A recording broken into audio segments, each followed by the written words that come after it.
welcome to ABA Inside Track, the podcast that's like reading in your car, but safer. I'm your host, Robert Perry Cruz, and we have so many people who will be joining us shortly. But before that, we're just going to do a little introduction here. Now, most of you know it is Supervision September, meaning all episodes on supervision. And every Supervision September for at least the past number of years, we have done a supervision book club that has gone out to everyone. Usually our book clubs are exclusive to our patrons, then eventually we release them to the free feed. However, for supervision, we just want everyone to get access to these book clubs. This is what our book clubs are usually like, get a taste of that, and also enjoy 2 more hours of content all about supervision that we cram into September, because we don't always have 4 episodes in September. So this year, I should say, we are going to be discussing Aubrey Daniels' book, Oops! 13 Management Practices That Waste Time and Money and What to Do Instead.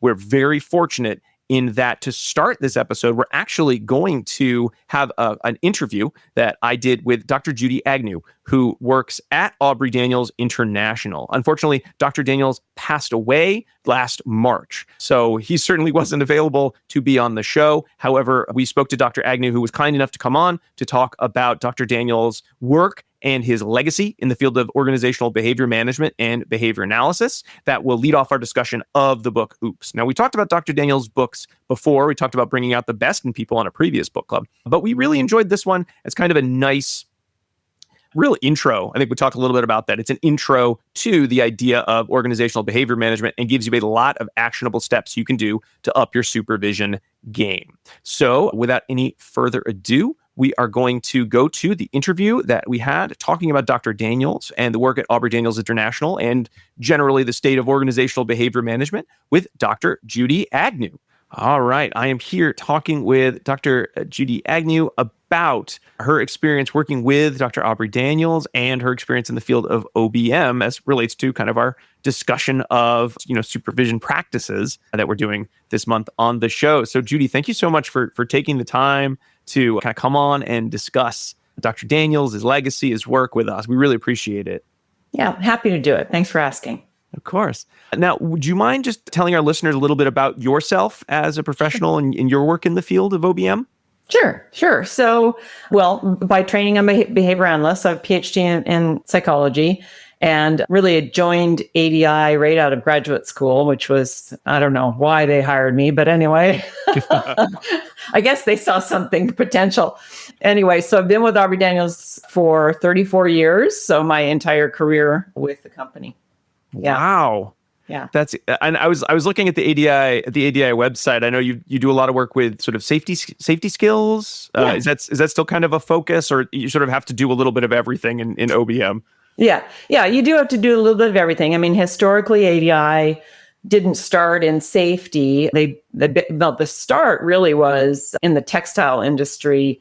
They were having a lot of absenteeism and turnover and that sort of thing. So that's kind of where I think Aubrey sort of got going in terms of the application in business. Mm-hmm. ADI has always historically worked on, whatever a client's interested in. Our expertise is human performance. You want to improve quality, we can help with that. You want to improve productivity, we can help with that. In probably 20, 25 years ago, behavior-based safety became popular. Mm-hmm. And so we had always been doing safety. If a client said, look, we got an issue with safety, we were always working on that and kind of had evolved a behavior-based safety system. But anyway, that whole movement really brought behavior analysis to the forefront, of course, which has largely been a good thing, although not without some problems. And so our work really started getting more and more safety focused, where we're getting a lot of requests for safety work because people knew about behavior-based safety. And, so for me, I started off doing, my first project was a quality project. I've done lots of various things, customer service, et cetera. But really for the last probably 20 years, most of my time has been spent on safety. And then I'm now heading up. So I'm Senior Vice President of Safety Solutions for ADI. And that continues to be a big chunk of our work is safety. Mm-hmm. Now, I know it's a little off topic, but I kind of want to talk a little bit about behavior-based safety. I mean, even in like Dr. Daniels' books, like a little bit in Bringing Out the Best in People, but certainly in the one that, we'll be discussing more, with my other hosts, Oops, there is that sort of view of when you're pinpointing, it really has to be like a holistic pinpoint in which you're sort of including those components of it can't just be quality. It's got to be quality plus safety plus the customer service. When you're talking about behavioral safety, is that really just focusing on the safety components, or is it that same idea of it's no good to be safe if you're not actually producing anything valuable? You kind of have to do it all, or is it more specific than that? Yeah, I mean, I would say the overarching position is that, what we're looking for is safe production, right? And Aubrey was always big on saying that we have to run a business, right? So there's a practicality there.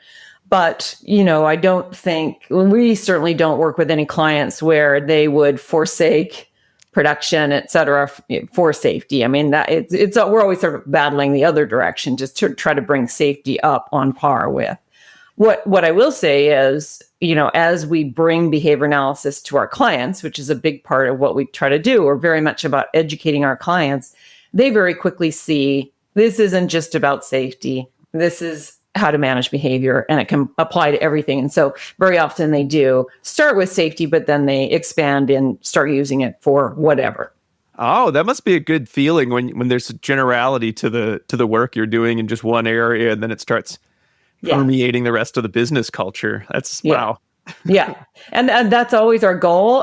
It's kind of interesting how people see it, but it's hard for them to make that leap sometimes. But at least they see it, and we know, and we certainly know people are using it at home because they tell us all the time.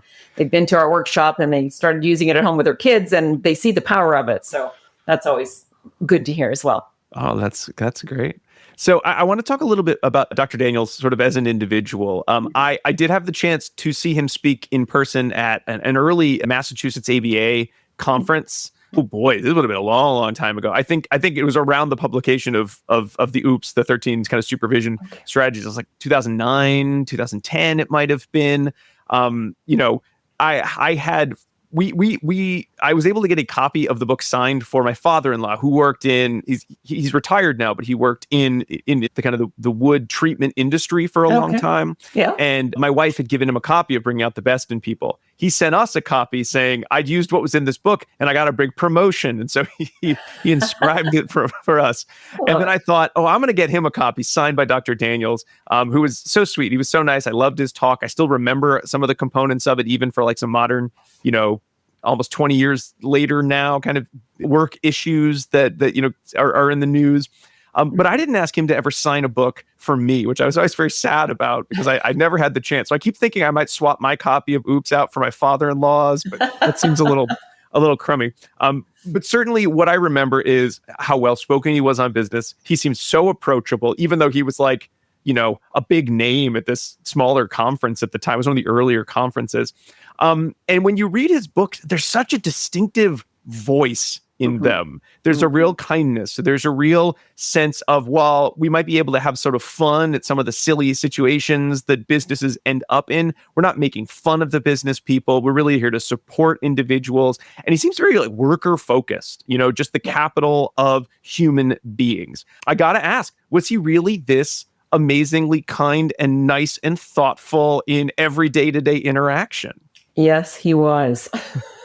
He was just a delightful human being, and, kind, interested, always interested. Like he would, love to talk to people after talk. People just swarm up to talk to him. And I mean, he would have stayed there all day. We would often have to pull on his arm and say, Aubrey, you got a flight, you got to go. He loved to talk to people. He was always interested in any stories. He loved to hear how people might have used it, in their work or at home or whatever. Yeah, just a lovely human being, funny. And, to your point, he had, to me, the magic of Aubrey was he could take the science of behavior analysis, which we all know and love, but can be dry and can be off-putting, right, to people. And he just had this way of talking about it in a way that was compelling, funny, enlightening. And he never made people feel like, oh my gosh, I've been so stupid. It was always like he could have people sort of go, oh, yeah, I kind of always thought that, So he brought them along in a way that made them feel good, made them feel, validated, so to speak. But really change their minds about things. It was magical to watch him do that. Every time I read one of his books, and I've certainly only read I haven't read any of like the textbook length one, like I haven't read like performance management or any of the really, really big ones because I'm not an OBM practitioner. However, every time I read one, so I think, Measure of a Leader and certainly Oops Now, I do feel like now that I've read this book, I think I'm ready. I know it's not ethical because I haven't been trained in it, but I feel like I'm ready to practice OBM. I hope Microsoft calls me because I got all the answer. Yeah. And, we get a lot of calls from people who say that. They say, I read the book, I tried something. And very often they're successful, in a small way. But, guess it's good for us for business that they can't just go out and do it. It's because, of course, it's always more complex, right? The thing about behavior analysis is on the surface, the principles seem simple, right? Mm-hmm. Use more positive reinforcement to get the behaviors you want. Simple, yeah. But it's not. So Anyway, yeah. And I think that was his goal. He doesn't want to put people off. He doesn't want to make it sound so complicated that they say, I can't do all this. Mm-hmm. He was very much about shaping. Let's get people started and using it and then get them interested in learning more. Oh, I certainly, I'm always fascinated by OBM. I think I have like 2 careers that if I quit, I work in schools myself. But if I were like, you know what, that's enough. I don't care about education anymore. OBM is like really at the top of my, I wish I'd learned more. I wish I'd done some business classes. I could jump, maybe get some mentorship, see what's going on. Work at a place like ADI is kind of my second. It's probably not going to be a second career because by the time I get there, a little late to start something brand new, but so fascinating. Yeah, it is. And one of the fun things about it is it's a different company every time, right? So, we certainly work in some industries a lot, but every company is different. And so it is very interesting. And of course, meeting lots of people and dealing with different situations, it's always entertaining. Now, I'm always curious because I know, certainly I've looked like the ADI site, and I know that there have been some really great time. I think there was a timeline either I got from ADI or on an old ADI website of behavior analysis, which you wouldn't think an OBM company, a consulting company would have, but it's very informative. I'm curious, did Dr. Daniels ever talk about sort of his lifetime process of how he went from teaching psychology, teaching behavioral science and now OBM consultation? Because on the one hand, you're right, it does use so many of those key components, but on the other, it feels like such a huge shift and change. Yeah. Yeah. Well, he was shaped into it. He didn't have formal training in behavior analysis. He was trained as a clinical psychologist, and he started working in the Georgia Mental Health Institute, setting up token economies. He I don't exactly know how he was exposed to behavioral principles and tools, but he was, and he started using them in his work there. And then he got this grant with somebody else to do some work helping people. They called them hardcore unemployed people get jobs, and used the principles there, and then discovered that once they got the job, the supervisors weren't really dealing with them very well. So then he started turning his attention to, hey, wait a minute, we can use this with supervisors, and sort of evolved from there. And so I think it was really the power of behavior analysis and just using it in a variety of settings. I remember him telling stories about this, just how even in the mental hospital, when he would have these token economies, the problem was not the patients, it was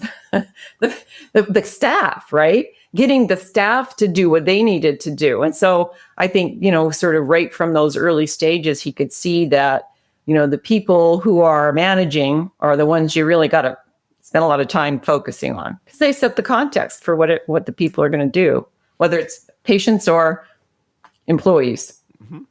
Okay, so it just sort of the natural progression of, well, let me solve this problem. Hey, wait, that wasn't actually the problem, and over time you find yourself the head of a worldwide recognized OBM consulting company. Okay. Yeah. It's it was a windy path, I think, but what he was always very evidence-based, science-based. So, and he was constantly reading the literature, not just, in his later years, it wasn't just reading JOBM, he was reading literature from a variety of sources. And so all of that always informed him. And so he was always adjusting the way he talked about things and looked at things based on all of his research. Wow. I'd love to talk a little bit about impact, specifically of Dr. Daniels and the work of ADI, but certainly we could talk, more broadly about OBM. I mean, do you, as someone who's been a veteran of the field for so many years now, do you see like OBM having had and Dr. Daniels' work having had, an impact on how businesses have changed in a way that it's like, hey, you look at businesses 30 years ago, it is a sea change, what we're seeing right now. Are there like any, standout shifts that you've noted? Yeah. And I would say definitely in safety. And I'll talk about that in a second, but I think generally, and I can't, it wouldn't just be Aubrey who's done this, but I can tell you when I started 34 years ago, when we use the word behavior in a business setting, we had to say, now when I say behavior, I don't, I know y'all think it's about kids behave. We had to literally explain that, adults in a business setting also behave. Clearly, that's not the case anymore. Behaviors become mainstream. People are talking about behavior. You see a lot more, applications of behavior analysis, but variations on those themes out there. So I think, yes, there's been that impact. I would also say there's been a much better understanding of positive reinforcement, which, Aubrey was a huge champion of, right? So I think people better understand what that is and how important it is in a business setting. In safety, there has absolutely been a sea change. 30 years ago, if somebody got hurt, then the company would say, well, we trained you, you had all the PPE, and you chose to do it the wrong way. So it's your fault you got hurt, and we're going to fire you or discipline you or whatever. Now, and some organizations still do that, but most have come a long way to say, okay, if we trained you and gave you the equipment and you knew what to do and you didn't do it, what is it that we as leaders failed to do to set you up to be successful? So that transition, it's taken 30 years, but that transition is really taken hold. And again, we can't say that's purely Aubrey or purely ADI. There's been a lot of voices in that, but to me, that's been a huge impact in business that will persist. Oh, well, that is good to hear, because I do find most of the time if I'm reading stories about business these days, it's about how kind of horrible many of them continue to function, or they seem to be going back to older patterns of.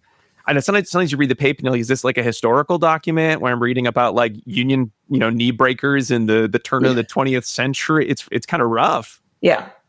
Well, and I think that you're right, and I think sort of the political climate now has encouraged more of that old school, you'll do it because I told you to do it kind of approach. So yes, that's making a bit of a resurgence, but I'm confident that it won't last because it's not sustainable, and the upcoming generation won't tolerate it. They're not going to work for a company who says you'll do it because I told you, and you don't need any reinforcement. That's what the paycheck is. They're not going to tolerate that. So people can try it again, but I don't think it's going to be successful happily.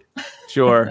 Oh, I mean, kind of on that subject, are there areas maybe like you and Aubrey would, late night just be like opining about how certain kind of aspects of behavioral science just didn't seem to be sticking with business? Like any areas that just, this feels like a no-brainer. I don't know why this one isn't taking off as much as, say, positive reinforcement has, or changes in safety procedures, having managers think about their impact, right?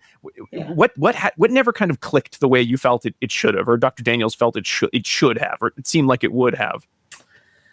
Yeah, what first comes to mind is not that there was a particular thing or concept that didn't take off, but that in general, OBM hasn't taken off as much as I think we all think it should. Mm-hmm. Unfortunately, businesses, like many parts of our culture, they're exposed to trends, right? And so they kind of get pulled, this is fashionable now, and this is fashionable now. And they get pulled away from things that are more effective towards things that just are being talked about or whatever. So that's always a frustration. I think if I had to pick one thing that I don't think people really understand, I would say it's negative reinforcement. Because, we always say for a leader, it's the default. If you're a leader and you're in charge of whether someone continues to work there or not, you can say, do it or else. I'm the boss. If you don't do this, you won't work here anymore. So there's always this underlying ability to use negative reinforcement. And I don't think people understand that. I mean, we certainly talk a lot about it with our clients, but in general, I don't think people understand that if you are not purposefully using positive reinforcement, you are using negative reinforcement by default. That I wish people could understand that, because I think it'd motivate more people to really look at what they're doing and change how they manage. I got to say, I'm shocked that that's one that hasn't been more understandable, because I feel like I pull many of my examples of how pernicious negative reinforcement in any workplace can be from bringing out the best in people. I feel like that, right, Dr. Daniel's writing there really encapsulated that idea of, if your goal is to make people do just more than they need to, so you stop yelling at them, you technically will have a business that works. Yep. However, it won't be performing to an extent that you want. And the next time you say, "Hey, everyone, let's reach for the stars with these new goals," it's failure to launch because of just how you've set up that environment. So I can't believe it. That one made perfect sense to me. I also came from behavior analysis, right field. So right, a bit of a confound, I guess. Yeah.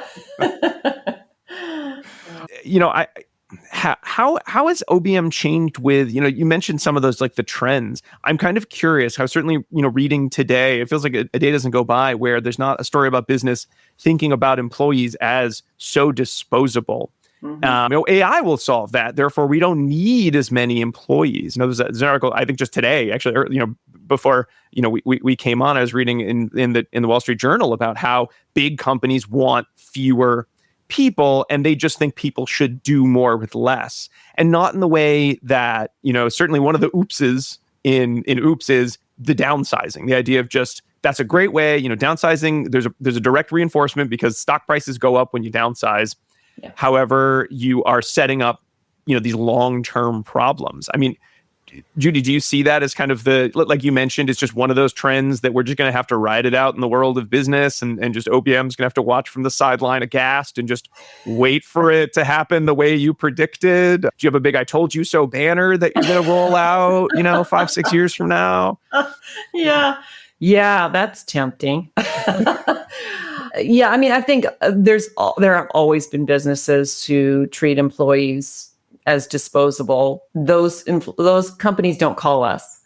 So we have a biased sample, I guess. Our clients are typically people who care very much about the people that work for them, and they want to do right by them. Certainly they want to get better at whatever, safety, production, whatever, but they're interested in doing it the right way. So biased sample. Again, I think trends like that, you live long enough. And there's always a pendulum, right? And I think it's swinging in that direction now. And certainly AI is fueling that. But inevitably, it comes back to humans. It doesn't matter what you're doing, AI is not going to do everything. You still need human beings.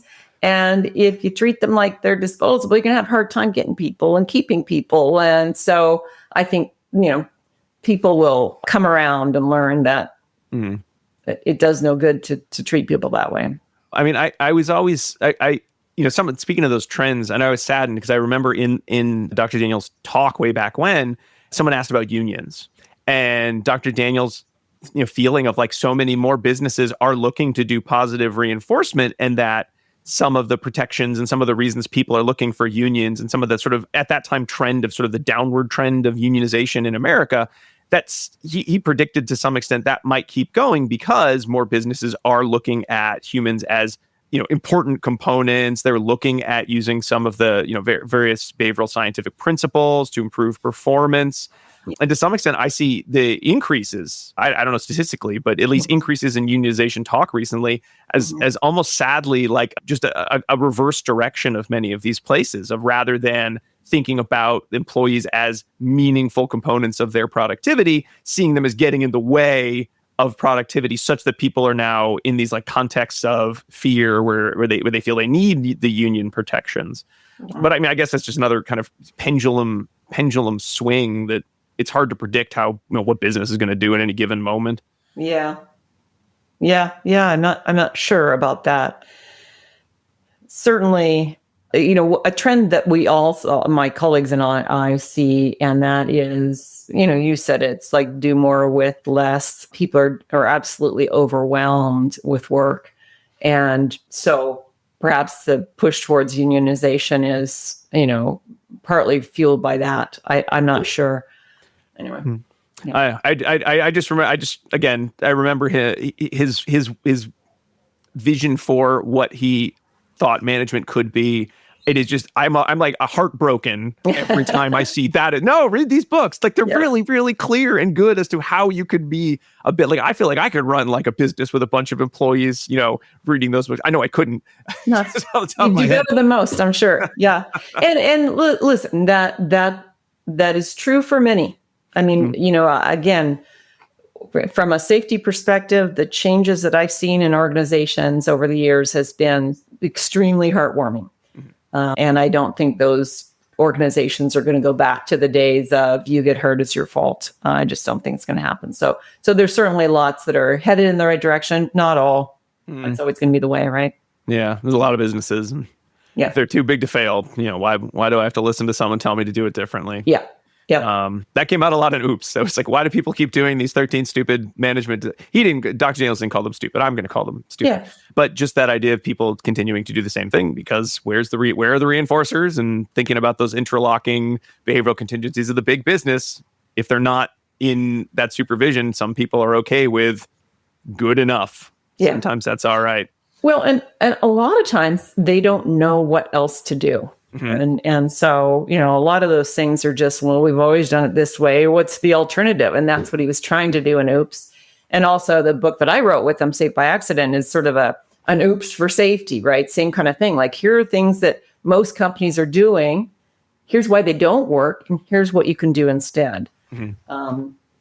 And I think that's a great approach, because we get so much feedback that, I knew this wasn't a good thing to do, but we always did it this way and didn't know what else to do. So, speaking of Safe by Accident, I'd love to hear more about sort of Dr. Daniels' process of writing the book. I know the two of you co-writing it, probably a little different, but there definitely is such a clear voice in the books I've read. I kind of imagine you just sat down and sort of just kind of banged out a whole book. Just, what do I know about this topic? And here it is in a nice, organized fashion. I know that's not how anyone writes anything, but maybe, I don't know. I'd love to hear more about that process. Yeah. Well, for that book, first of all, he's the one with the great ideas. So the title is his idea, which is a great title. And again, I think the Oops book, that notion of why don't we present some things that people do in safety that don't work and tell them, why, it certainly came from him. He wrote a lot. He was a great writer. I tried to, as best I could, kind of mimic his voice for the very reasons that you've described. He's just so effective at pulling people in, he was a master at using stories, lots of humor. And so just, he collected stories. I mean, he loved it when people told him stories, and he would use them in his talks, and he'd use them in his work. And so, I think most of the fun stuff in the stories would have been him in that book. And then I would just fill in with the technical details and that kind of stuff. He was delightful to write with. I mean, as you might imagine.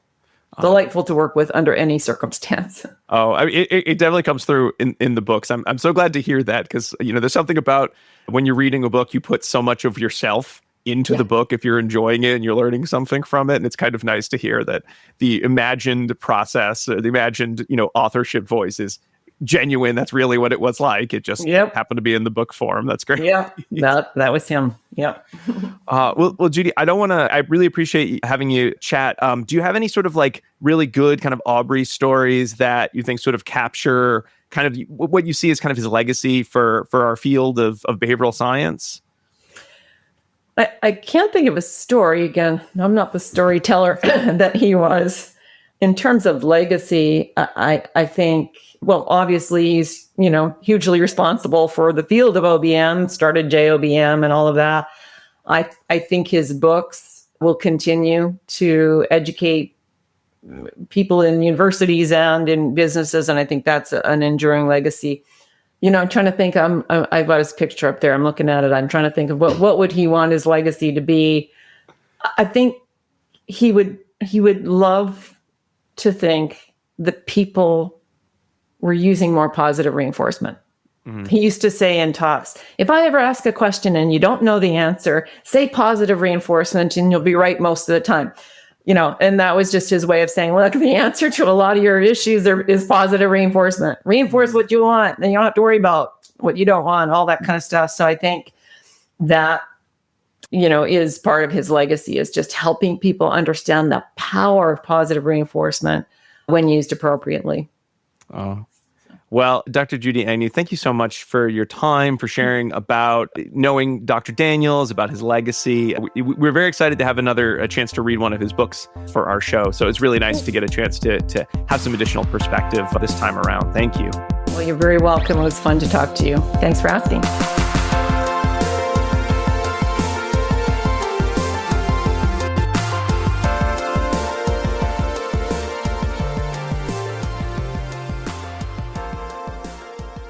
Hi, do you want to be a BCBA, also known as a board certified behavior analyst? Sure, we all do. Now you can come to Regis College in Weston, Massachusetts to get your graduate degree, just minutes outside of Boston. Choose from any one of these courses. Masters of Science in Applied Behavior Analysis. Masters of Science in Special Education, dual degree in Special Ed and ABA. Or be eligible for your postmaster's certificate. You can complete your degree and be ready to sit for the exam in 2 years. And our 2022 graduates had a 92% pass rate on the BACB exam. Come enjoy approved fieldwork placements, ethics mini handbooks, PhD levels professors, small class sizes, and a service trip to Iceland if interested. And don't forget, our program is accredited by the Association of Behavior Analysis International, or ABAI, as a Tier 1 master's degree program. Don't delay. Supplies are limited. Learn more at regiscollege.edu. Again, that's www.regiscollege.edu. regiscollege.edu. One more time, www.regiscollege.edu. See you there. Bye.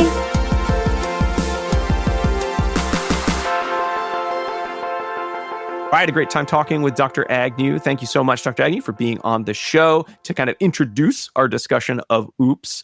And now we are going to take a little break. And when we come back, we are going to have our full discussion of OOPS Book Club with all of our regular book club crew. But wait, before that break, I want to remind our listeners that ABA Inside Track is ACE and QABA approved. And by listening, you're able to earn 2 SUPERVISION CEs. All you need to do is finish listening, because we got a lot of content to go, and then go to our website, abainsidetrack.com. You can click on our Get CEs section of the pages, or you can look at the notes in your podcast player to enter in some key information, including 2 secret code words. I am going to give you the first of those code words now, and the other one will be somewhere in the rest of our episode. We got a lot of episode to go.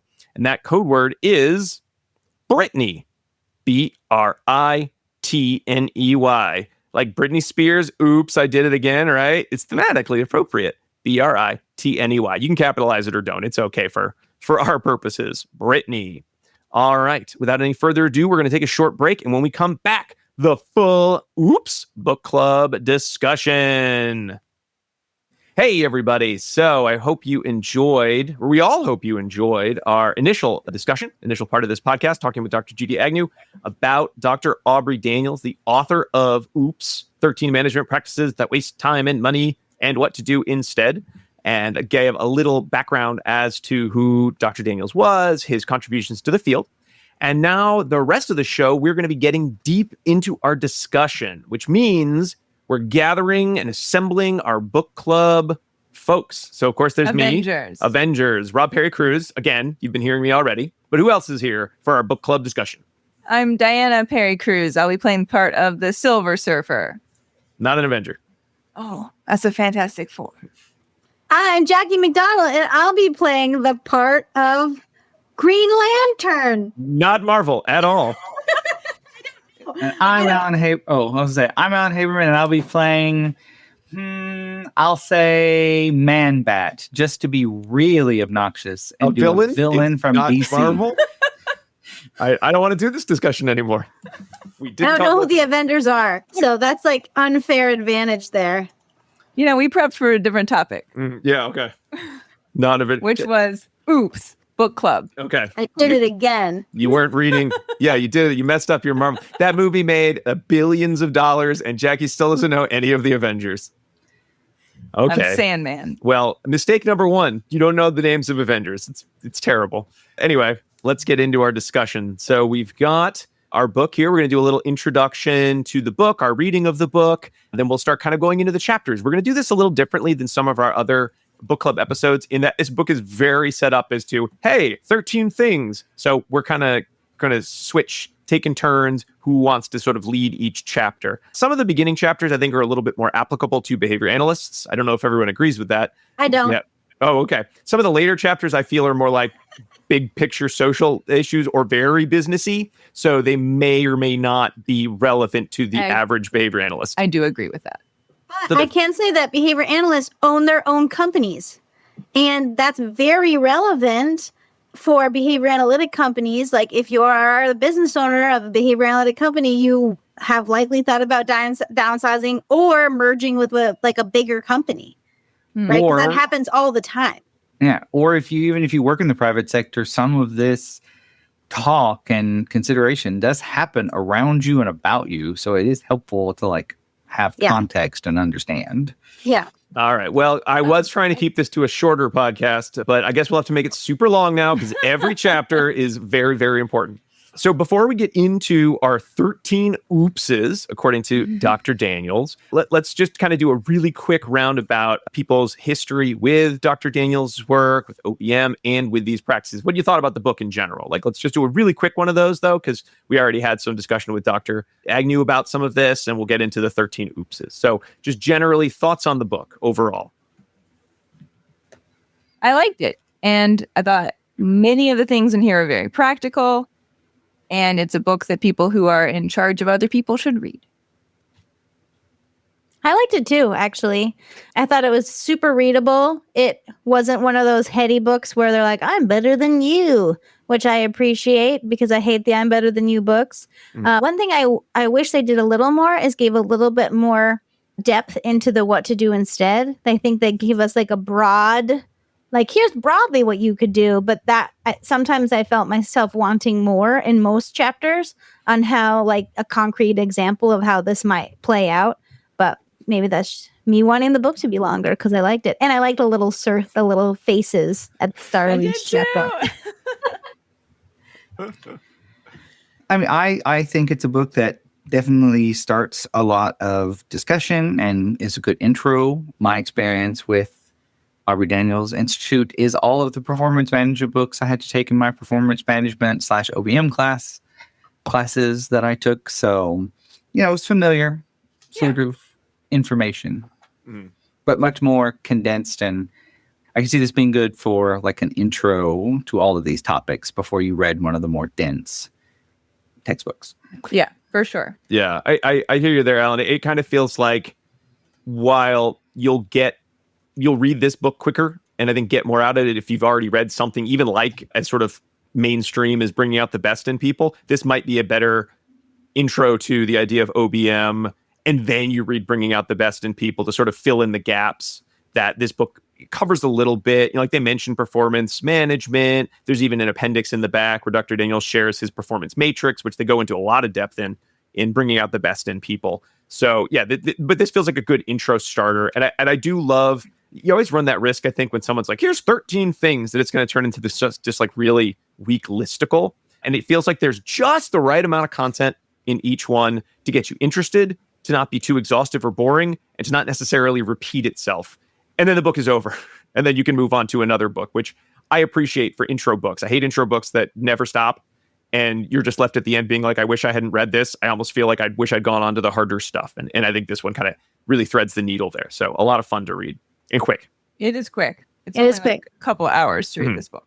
One thing I loved is that it was sitting on my coffee table for a little bit of time because I read my nonfiction books in the morning. And every single person that stopped by, because lots of people are stopping by right now to pet my dog so I can get into Canine Good Citizen, they're like, oh, I've heard about that book. I've thought about reading that book. I'm like, have you read it? They're like, no, but I've thought about reading it. And it was like behavior analysts and non-behavior analysts alike. So that was like pretty interesting to see people like pick it up and be like, oh, I heard about this. Oh, I've not read it yet, but I thought maybe I should. That's cool. It has broad appeal. Mm-hmm. Yeah. And the cover is super cute. It's a great title. Yeah, it's very good. And for folks who didn't hear, I think we talked about it on the preview. This book, I did get a signed copy of this, signed by Dr. Daniels way back at like the first or second Mass ABBA convention when he was here in Massachusetts. I know, I got to see him talk in person. Anyone else get to see him talk in person? I don't think I did. Well, looks like I'm the specialist. And it was a great talk. He similar to recently unlocked Go to Sleep book club we did with Dr. Pat Fryman's book. This has a tone that is exactly the way Dr. Daniels presented it. The one time I saw him present in person, where it's clearly written by someone who understands the science, but it is not written to confuse people who don't understand the science. But it also doesn't try to be like, this is all the science you'll ever need. Like it understands what it is trying to do, which is get you started and get you interested in learning more, but still give you some actionable steps. Yeah, and he recently died. I can't remember if we said that in the preview. He died in March of 2025 of this year. Yes, and we talked about that with Dr. Agnew. Yes, he was. It's real old. Hope I live to be that old. That would, it's great to live to be old. But I got him to sign this book for my father-in-law, who recently visited, and we were telling him we were going to record this, and he was very excited. He wished he'd brought his copy to show for his visit. But I stupidly did not get a book signed by him for me to keep, which is my favorite book hobby. So that will forever frustrate me. So the only thing I don't like about this book is that I do not have a signed copy of it, but I know one exists for somebody else I know. So, that's just me being sad about that. Anywho, let's get into it. So we're going to do this book club, like I said, a little differently. We're going to go through each of the 13 oopses and sort of do a kind of led discussion by one of us. So we're switching up chapters. I did want to do the preface. Did anyone else, when they read about that preface starting the book, the example of Circuit City laying off all their top performers back in 2007? Does anyone remember Circuit City? I don't know how that could happen, because at Circuit City, service is state of the art. Apparently, it was not state of the art enough for them to keep employing those people. I don't remember that. I do, because my sister was a management employee at Circuit City around that time and left the company around that time. Oh, wow. I don't think she was necessarily part of the layoff, but they didn't live much longer as a company beyond that. It was probably your sister's fault. She left and then they just tanked. No, I think they started to tank and she was not eager to stick around. The writing was on the wall. Yeah. Again, this serves as an example. So you should think, why would you fire, like you said, Diana, why would you fire your best performers and expect that to be, this will keep our business going forever, as opposed to this briefly increases our stock value because now we have less overhead, but there's no way in hell our business can be salient with this kind of a strategy. And Dr. Daniels does not blame managers like these managers are a bunch of dum-dums. Don't be dumb like them. He sees it as endemic to sort of the challenges facing many managers and people in charge, which is that they learn about business. They may learn about cognitive psychology light, but they don't learn about human behavior. They don't think about behavior as impactful on their business. They think about the things and the statistics that they're looking for, which is really detrimental because it leads them to make decisions based on other decisions that other people have made that aren't actually useful decisions, but maybe resulted in an increase in a value for the company, maybe resulted in something cool, like a new invention coming out of being horrible to your employees, but not really leading to meaningful, lasting change. And so in the preface, the central tenet of the book is that, quote, people's actions, behaviors, are the central determinant of business success. Meaning, if you're not paying attention to the behaviors of your employees, you will not have any success. I think we're going to come up to this. I don't know how much people want to talk about AI, but I kind of feel like the message of today's managers is this is all important and we need to be better with humans. But what if instead no humans involved in our business? So we'll see how that one works out. And I'm sure that's not the last time that discussion will come out. Managers use lots of systems, pay systems, appraisal systems, recognition systems, but most of the time they use them poorly. They're based on sort of commonsensical reasons or history or custom. And it really is not leading to the outcomes that businesses are really looking for. Again, it might in the short term, but not in the long term.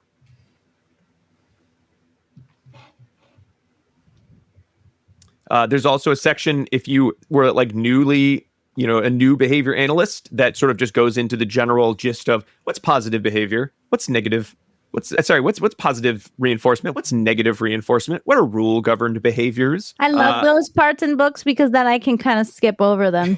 Yeah. Right. I'm like the gloss. Yeah. Like the first half of Coercion as Fallout. Yeah. Right. Uh-huh. But I think it does lead to, one of the other issues is that a lot of people these days, I'm not sure exactly what the business world was like when this book was written, but these days it does feel like everybody gets the idea of positive reinforcement in that it exists. However, they don't understand the positive part of positive reinforcement. They see positive as, and Daniels points this out, that positive, while he thinks it is, quote, the most powerful interpersonal concept known, that it is also, quote, the most misunderstood and misused, because people tend to think of positive as being nice, or I have a smile on my face. And that's the positive part of positive reinforcement, as opposed to positive in that you're adding something to the environment that leads to the reinforcement of some target behavior. And so again, even though many people know of positive reinforcement, just like they know about positive parenting, they think that means never stop being nice all the time. And then when that doesn't result in change that they like because they're not actually using positive reinforcement, they say, this doesn't work and it sucks and I hate it. We see this a lot of times. And the workplace is where we'll be talking about it right now. And even if you are hearing this and you say, I don't care, I want money, money, money, money. That's all I care about in my business. Well, guess what? Dr. Daniel says behavior is time and is money. Meaning, if you're not actually making behaviors of your employees more efficient to lead to the product or service that you are trying to sell, you're wasting that money. So if all you care about is money, I'm guessing you're listening to this and not being a behavior analyst, but you are also, by not caring about behavior, you're shooting yourself in the foot when it comes to money. You're wasting a lot of time doing things that cost money, that cost time, and that don't get you money. Or Give me you can't money. really earn more time, unless it's that movie with Justin Timberlake where time was money. I would love to earn more time. I don't know if that movie was any good, but you lost time, then you died. You got to use time to buy everything. Is that where it was like on your wristwatch? Yeah. So you could count down. Yeah. Mhm. I didn't watch it. I don't think anybody did. I do know there was a time heist where they thought we steal the did. time. It doesn't matter. I don't know. We are running out of time. So All let's right. move on. So that's the beginning sections of the book. Anything else about the preface or any other quotes? Anything salient? Nope. Okay, great. So again, your behavior analyst, you can kind of go through this a little quicker because it's just a review. Now let's get into our 13 oopses. Hey, but did you see my other section? I do. Would you like to? I just saw this right now. Okay, yeah. So as we go through these, I have some rules for us. Okay. So first and foremost, I am declaring myself to be the boss in the context of this presentation that we're about to give. So each of you are my employees now, and I'm giving you these assignments. So you need to do these chapter reviews. After you do all the reviews, I will decide who will be presenter of the month. And everyone gets 5 minutes per chapter. If you go over your 5 minutes on your first one, that's fine. I will give you more time in the future. But if you are under 5 minutes, great job. On the next one, you only get 4 minutes now to review. Yep, exactly. And I know that you're all very smart, very talented. That is why you're here. That's why we keep you around. However, but I'm pretty sure you can also do better. I do like your shirt. Okay, just so you know. Can I tell you how to do better? No, not specifically. I just would like for you to do better. And then at the end, I'll let you all know how you perform. Additionally, if you can sit quietly while others are presenting and listen nicely, e.g., no interruptions, They'll each get a That's raise going to be hard. in Diana bucks. I know you're already failing, but everyone's going to get the same raise. Okay?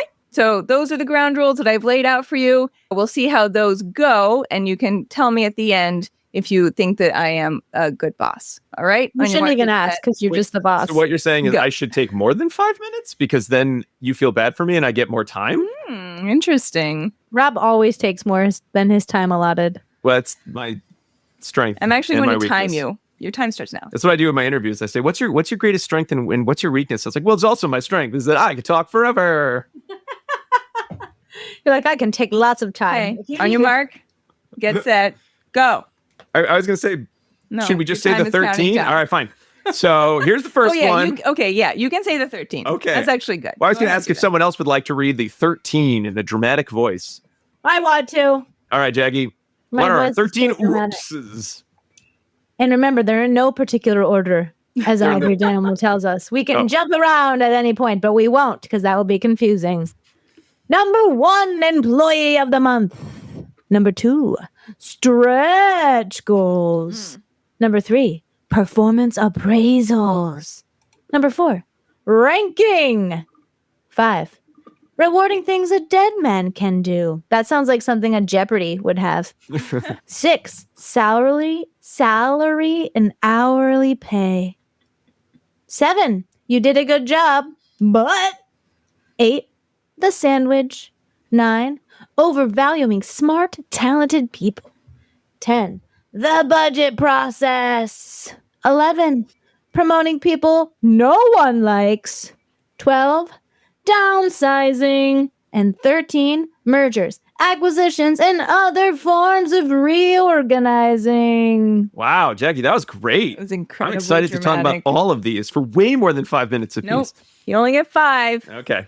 On your mark, get set, go. So I'll start with number 1, employee of the month. I'm not going to spend a ton of time on what employee of the month is because we've talked about this in many other episodes in which we've also labeled it as a big oops. But it basically boils down to a system in which your employer gives some sort of recognition every month or quarter or year to some number of employees for reasons. We've talked about why this doesn't work in terms of reinforcement tends to be competitive, if anyone cares about it at all, that it's too infrequent to be meaningful reinforcement, and that it's very vague as to why one would even earn employee of the month. There's a great quote on page 27 in which he did a survey. Daniels did a survey of 77 employee in a business where there was some sort of like employee of the month plaque. And they said, hey, how do you get that plaque? And nobody knew. But one guy did say, quote, I guess be nice to your manager, which means the system probably isn't working unless that is actually what the business is looking for, employees who kiss up to their manager. So there's also the issue of what's the reinforcer? Hey, you get a plaque, maybe you get parking spot, maybe you get a coupon. Does that matter to anybody to maybe do something for some period of time and maybe get something of little to no value? Probably not. However, it's easy to do. It looks like you're doing something, which many managers just love doing something. And usually people just sort of mistake money for reinforcement. And then sometimes they say, well, I'll just give everyone employee of the month, which then also devalues it further or makes people who aren't earning employee of the month feel bad. I have 2 examples of employee of the month from my own career. One, I was fancy. a recipient of employee of the month many, many years ago. And shout out to Sally Roberts, who nominated me to be employee of the month. She told me exactly why she nominated me, which was due to my really good work on a progress report and IEP. And I was super excited to receive this honor from Vinnie Strawley at the New England Center for Children, just to let you know where this was. And it was great. It was so awesome. Now, again, it worked for me because I also was very happy in my job that year. I was working with an amazing team. Sally was a great manager. So again, was it employee of the month that made me happy, or was it just a nice capstone to a year that was already going well? Flash forward to another time in my career in which there's sort of like a shout out section in a newsletter that a manager was putting out or a supervisor was putting out. And they'd name, here's some employees that are the best. You as a staff member nominate these employees. I have never gotten this thing. I looked back in the past year's worth. I had never gotten it. Every other BCBA that I know has gotten it, meaning I am the worst BCBA in my job, according to this thing. It doesn't make me want to work harder. Alice making a face. Doesn't want to make me work harder because either I am the worst BCBA and there's nothing I can do about it because I don't actually know how I would have to kiss up to people to make them vote for me. I guess I could probably just say, hey, could you vote for me next time? I really, really want this. And if people did, I think that would mean, I guess, they like me enough. Does that mean I'm good at my job or just friendly enough? I don't know. So even if I got it, I don't know if it would make me feel any better, especially because I'm pretty sure I could do it if I just campaigned for it. You don't get anything other than a shout out in a newsletter. So that is one where in which I'm kind of sad about it. So here's a system that maybe didn't do anything, even though I liked it, and then definitely made me feel kind of crappy, even though I could probably be going for it. So I personally don't like EOM in general.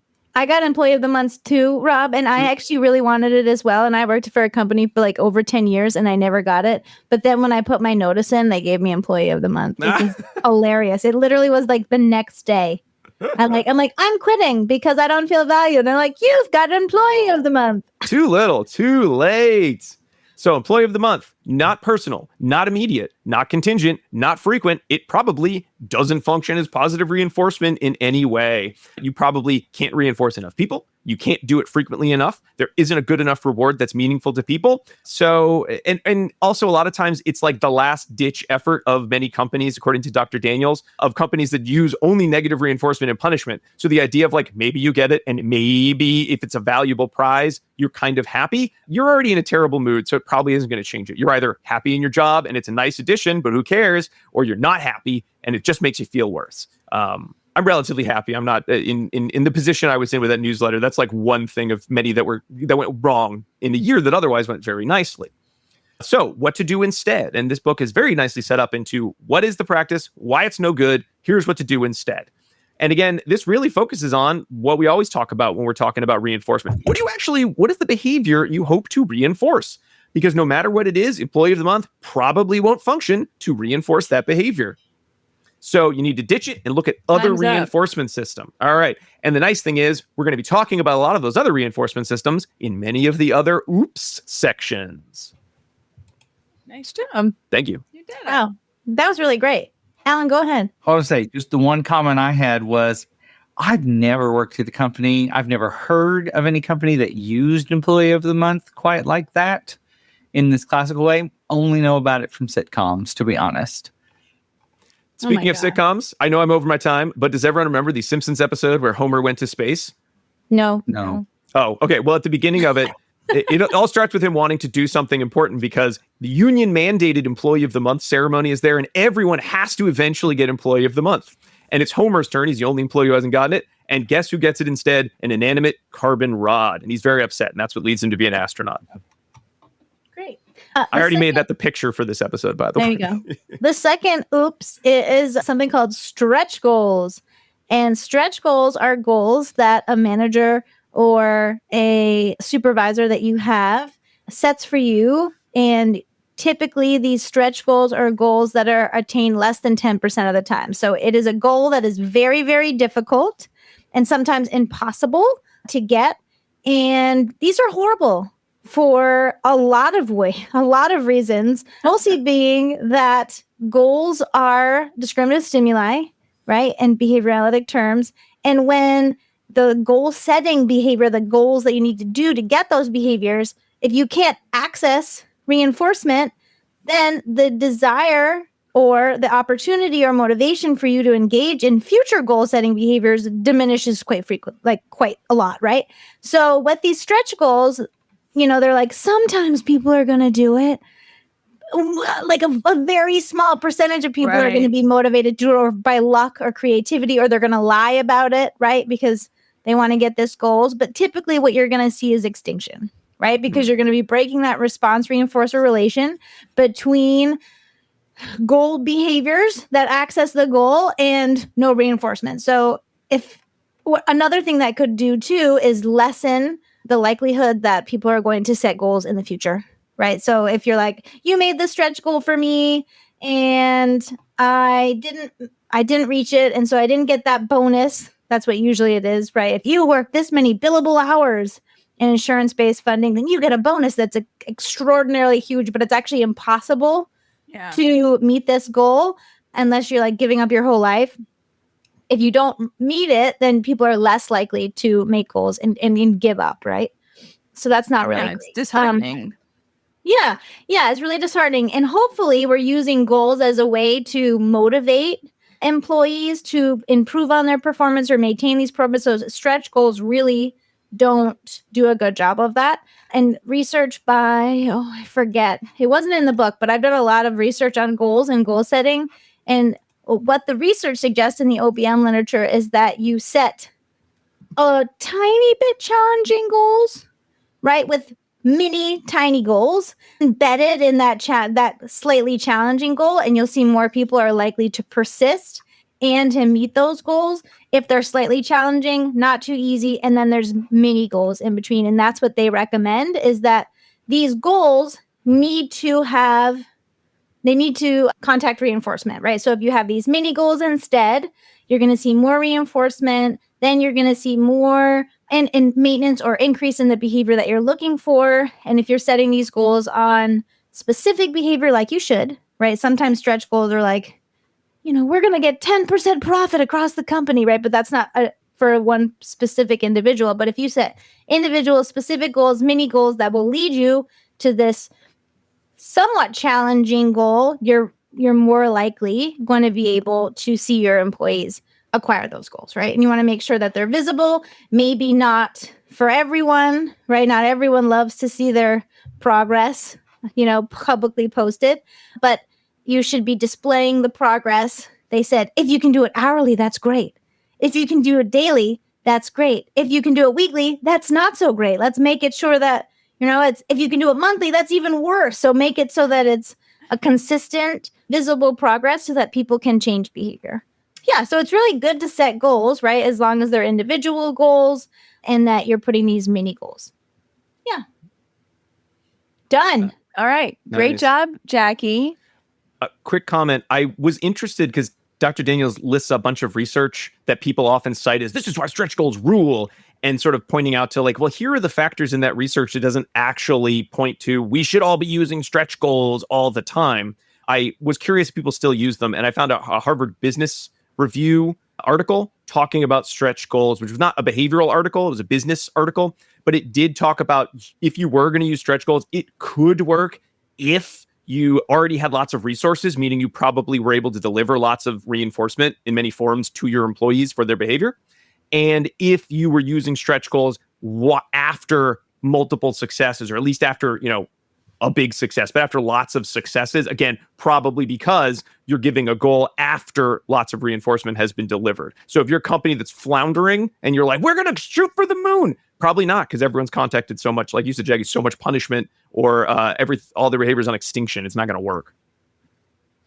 I don't know if this was the article you're talking about, but I pulled an article from Ramnero and Tornica, which is after this book is published, in the Psychological Record, but it's on having a goal, goals as representations of behavior, but it's like a behavior analytic relational frame article about goal setting. Definitely not what I was talking about, Alan. So nor what I was reading. It's a really good article about goals, whether that's in psychotherapy, in business, in any setting. So my guess is the goals were not like, hey, whatever goal you think is achievable, let's go 10% more than that. Yeah.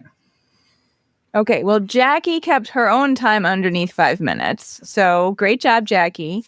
Thank you. That means next time you get 4 minutes. Nice Great. work. I can do it. Okay.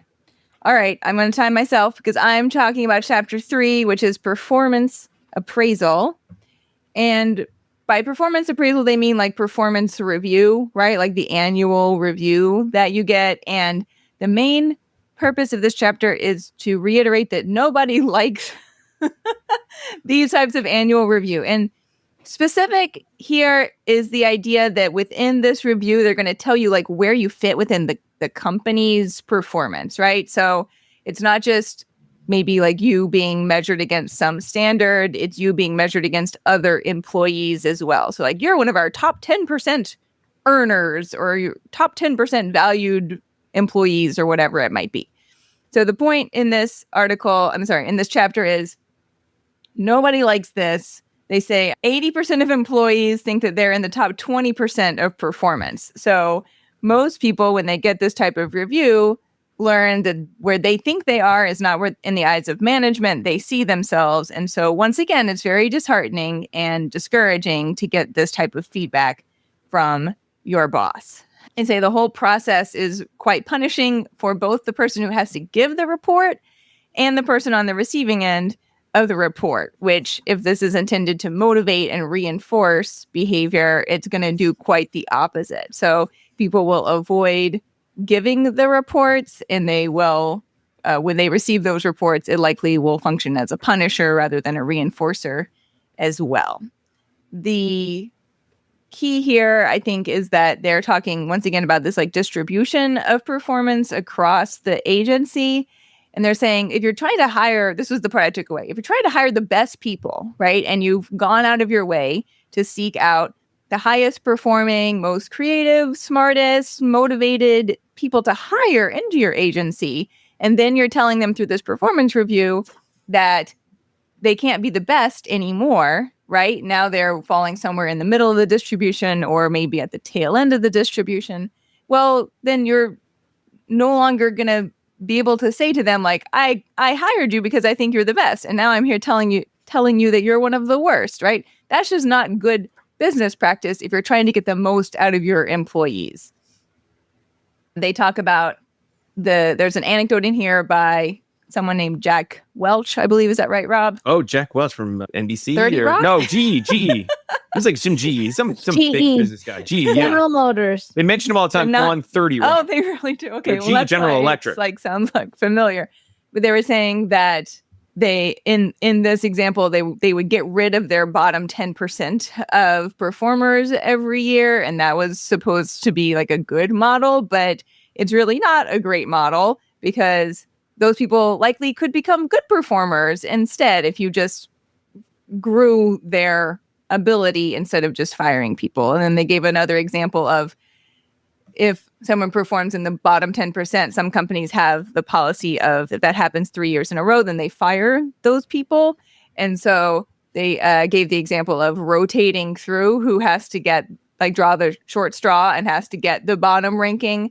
So thereby just, obliterating the purpose of that system in order to save your employees because you don't actually want to fire your employees. So they said, what should we really do instead?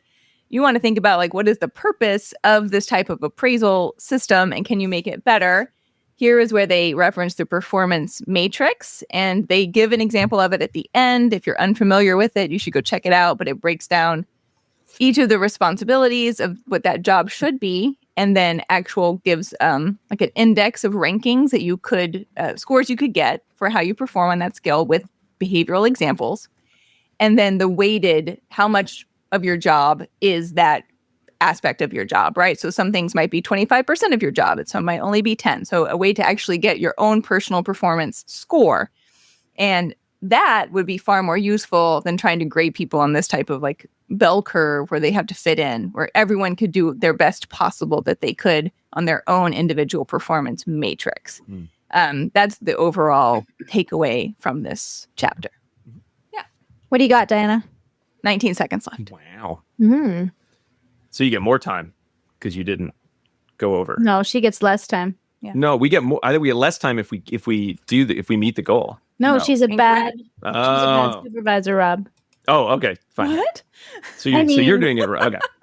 All right. Anyway, guys, I appreciate how this chapter Rob also. did not understand the No, I assignment. understood. I got mixed up. We've been going for a little while. So I appreciate this also talks about how many of these appraisals, performance appraisals, it's manager behavior as well, and how as a manager, it is your job to help your employees do better, and therefore you should be thinking about this as what am I targeting? Like you said, Dan, what am I targeting? And then how can I set up the systems or get rid of the cruft that's making it impossible for you to do your best, which I appreciate. It's, we always say the organism is always right, except unless you're an employee, in which case you're probably wrong and the CEO is correct. That's not it. Is that how that saying goes? Cruft sounds like something you'd name a bakery. Ooh, Or from cruft Captain is like- Underpants.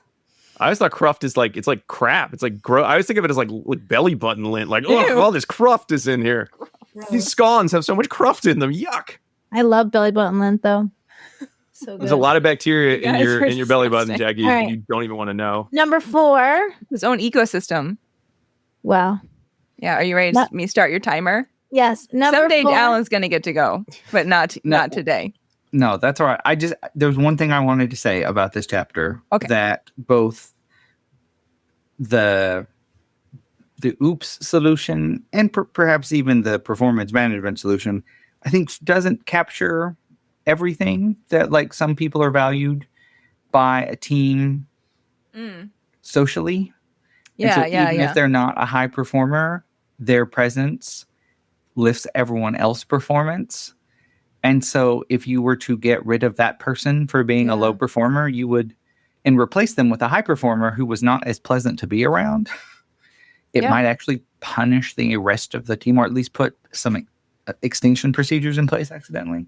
So That's a great point.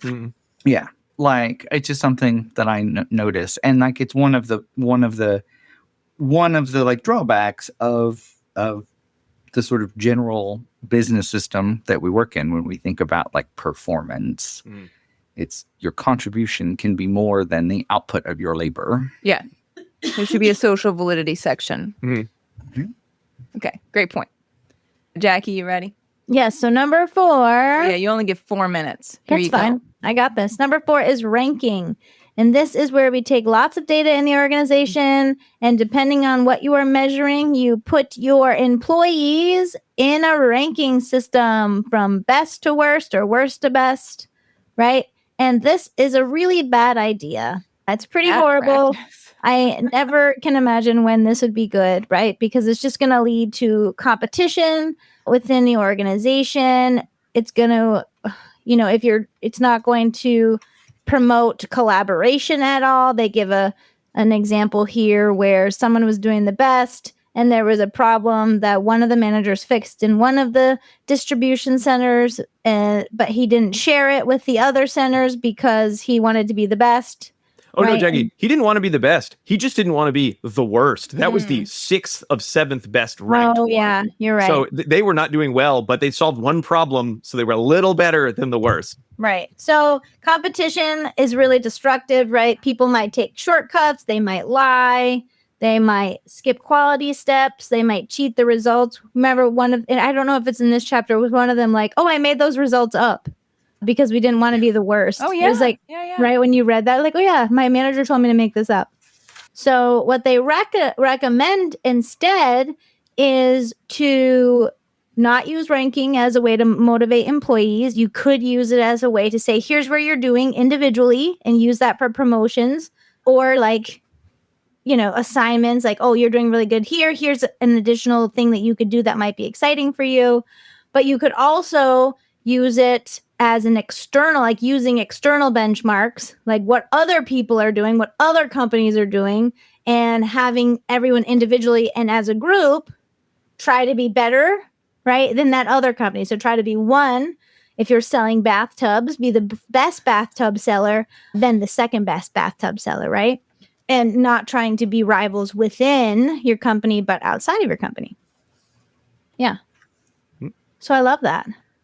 And I did like the antidote where the professor made the course and they laid it out with the goal of the finishing the course, but then it was set so if the students had to meet the goals, they could move to the next unit. I actually I had an undergraduate class like this, which was really neat.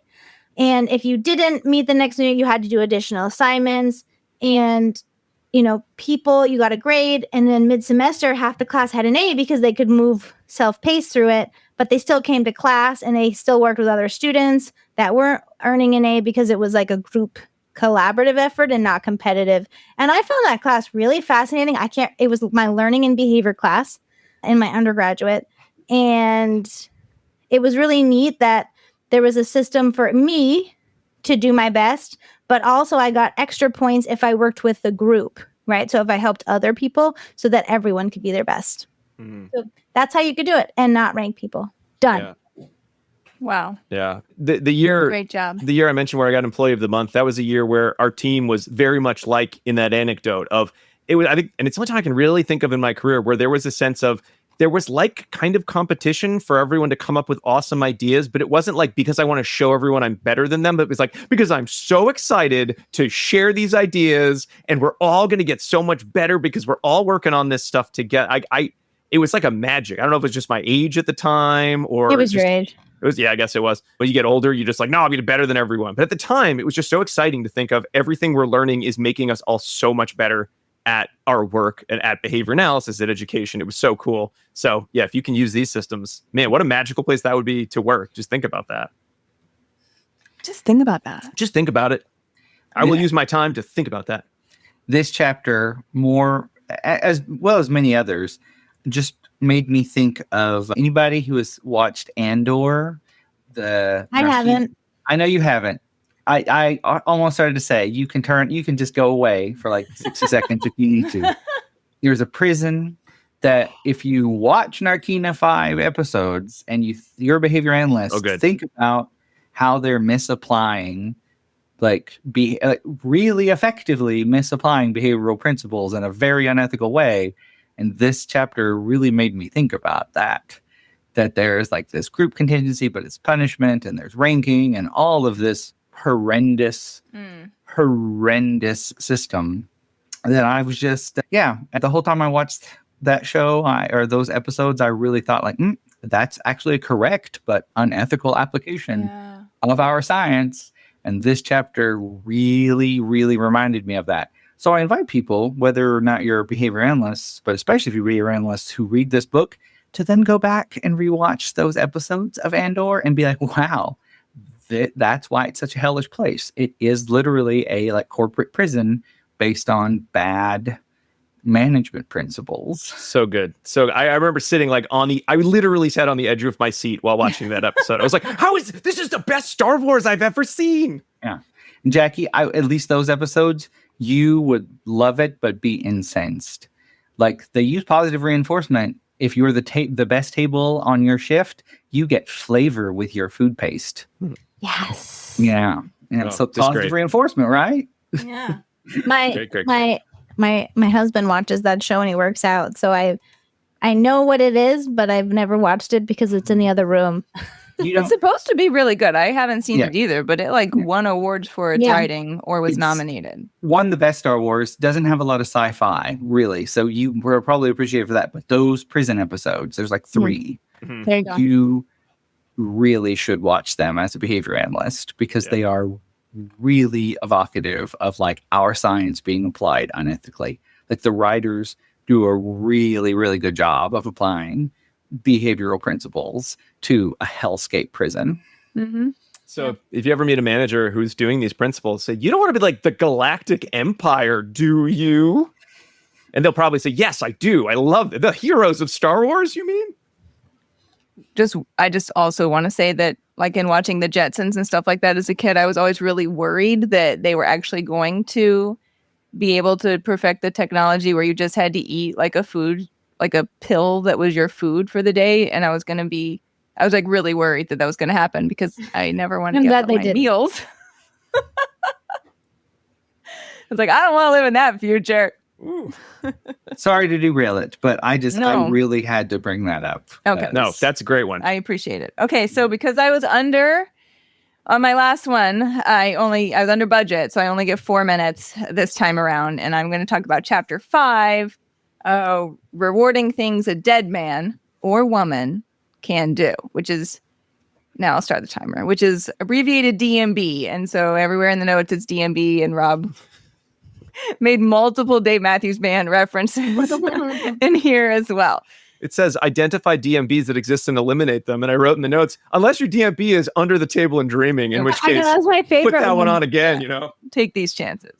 So I am of mixed thought on this chapter. So the main basic point here is if you're going to reinforce your employees' behavior, make sure it's something that they're actually doing rather than an absence of something that you don't want to see them doing, right? So if you're trying to say, let's reinforce safety, don't say, oh, I'm reinforcing 0 accidents. Because if none of your employees came to work or they were all at work but just, dead and not doing their jobs, there would also be 0 accidents. So that's not a good measure.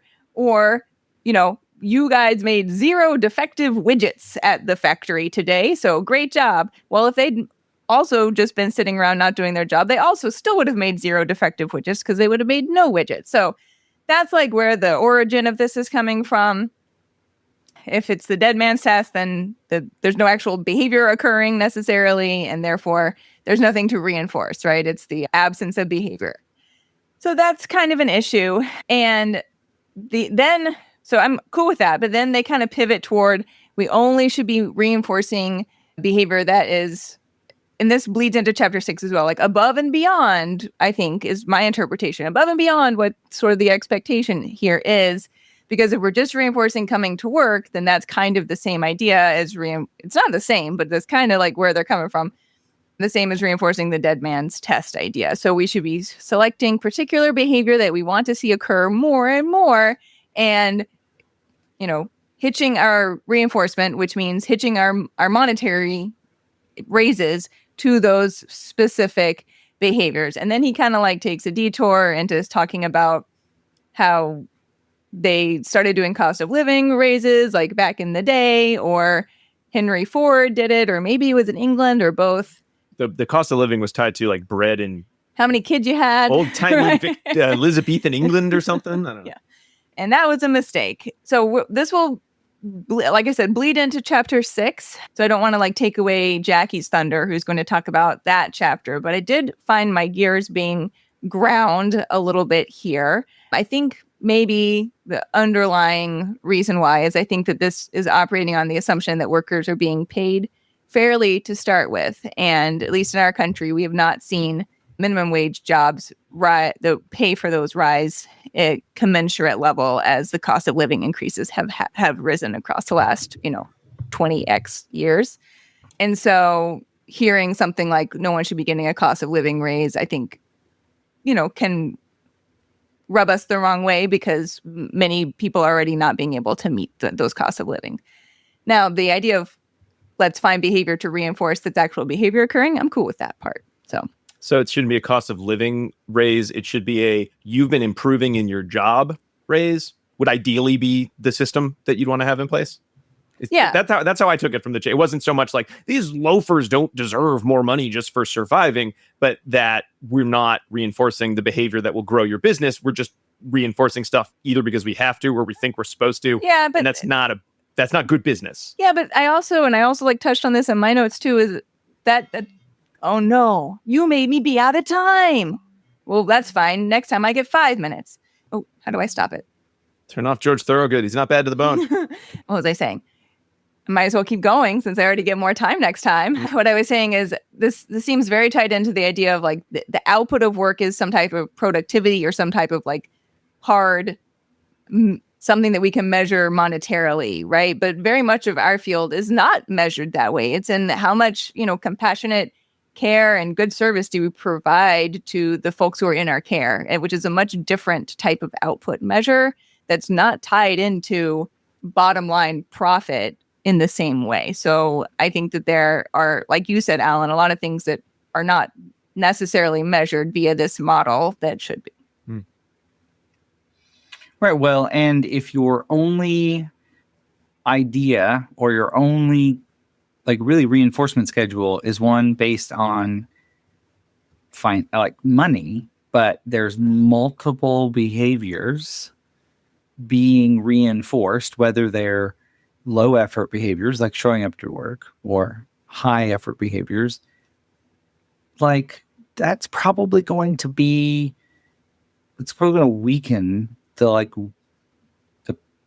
impact of I feel like you have to consider that there does actually need to be reinforcing contingencies in place that are not just about going above and beyond. Place needs to be an enjoyable place to come to. Yeah. You need to be reinforced for showing up to work. It doesn't have to be monetarily, but it could have a monetary impact on the business, of course. Mm-hmm.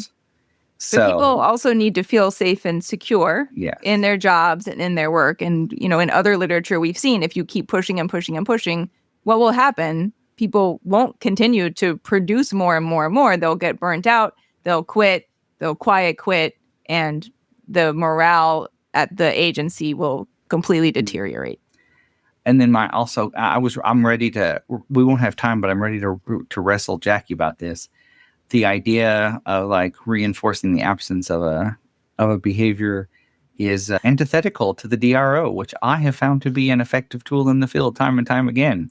So also not the most I can say, yeah, I have to fight you a little bit. I think it's sometimes an idea. It's a good idea to use a DRO, but it's not. It shouldn't be your end all be all. No. And when a DRA has not proven effective, a DRO can often help reduce a challenging behavior through our mission training. So I just had to point that out, that like actually it is a tool we have in our field. You should listen to Why Jackie Hates DRO episode. I know. That's why I said I would wrestle you about it, because Okay, fair enough. We'll save that fight for another day. All right, Jackie, I won't take you down to 3 minutes, but you were under 4 last time. So Thanks, I'm get 4 again. It's like I knew what this was and picked the shortest ones. Just kidding, I didn't. All right, mine is salary and hourly pay. I'm salaried. Diana's salaried. Rob, you're salaried. And Alan, you're salaried too. We're all salaried, but I am certain that we've all worked for hourly pay before. Right? I used to be a long time, but yes. I was a lifeguard. I was a bartender, right? I don't even want to tell you what minimum wage was when I was. I know, it's ridiculous. It was like $8. Yes, it was less than $8. I didn't get $8 when I was an assistant manager at Funko Land. Oh my gosh, I was an assistant manager at Burger King. I was food and crew safety manager. Anyway, okay. I was going to say my first BCBA job was actually hourly. Oh, there you go. Oh, yeah. Sometimes the hourly actually can make it more if you actually do the hourly. But anyway, so here, both of these, hourly or salary, are super wasteful, right? Salary is just for showing up. In my current job, I actually get paid on the first of the month before I've done anything, which I kind of love. So September 1st, I will get my paycheck for September. You promised to be a great professor, right? Right. And it's definitely not related to my performance, right? Because I haven't even done anything yet. And although I don't get bonuses, usually bonuses are loosely contingent on performance, and money is not tied to performance in business, but it just keeps getting used as the way, right? And payment usually is on a fixed time schedule only, right? And a fixed time schedule is not like a fixed interval or a fixed ratio. Fixed time is behavior is non-contingent. Reinforcement is delivered non-contingently on fixed time only. Like I get paid on the first of the month, every month, right? Regardless if I've done work or not, right? And we've talked about it before. Diana brought it up in the last one, is that raises are really expensive over time, and they're typically not tied to better performance, right? Every time you get a raise, you don't like become a better and more superstar employee. And people start expecting to get raises if you have not given them raises in a while. And so it's really not motivational, right? Since when you get it, you keep it. You don't like lose it. They're like, oh, you've stopped being a bad employee. That raise is gone. They can't really do that. You could take them to court. Yeah. So, that's not great. It also could punish your behavior, since it could be seen as, below your own value, and lots of people get raises. You could do a piece rate pay. So performance was paid by what you made, but this would be easy if it was, we're making widgets in a factory, but it gets more complicated when you're measuring more complicated behaviors such as professoring and BCBAing, right? So are you going to get paid for the number of treatment plans you create, but not the quality of treatment plans, right? I hate that idea. Yeah.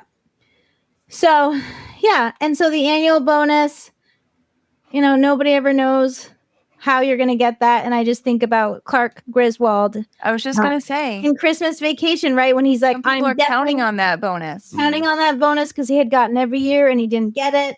Sometimes people have already put down the down payment on their pool that they're going to build. Pool. Yeah. Right? And then they end up getting a Jelly of the Month club. Thank you for that, Diana. So what they said what to do instead is to figure out what you actually want your employee to do. And you could do a salary, right? Because everyone would be real mad if you took away their salary. I would be. But you could also add in some performance pay, right? And research from the 90s said that just 3% of performance bonus of salaries is effective as Time's up. 100%. Right? So you don't even have to go higher. You could do 3%. And it's really about pinpointing the behaviors that you want the participant to engage in so that it increases the results that are relevant to your organization.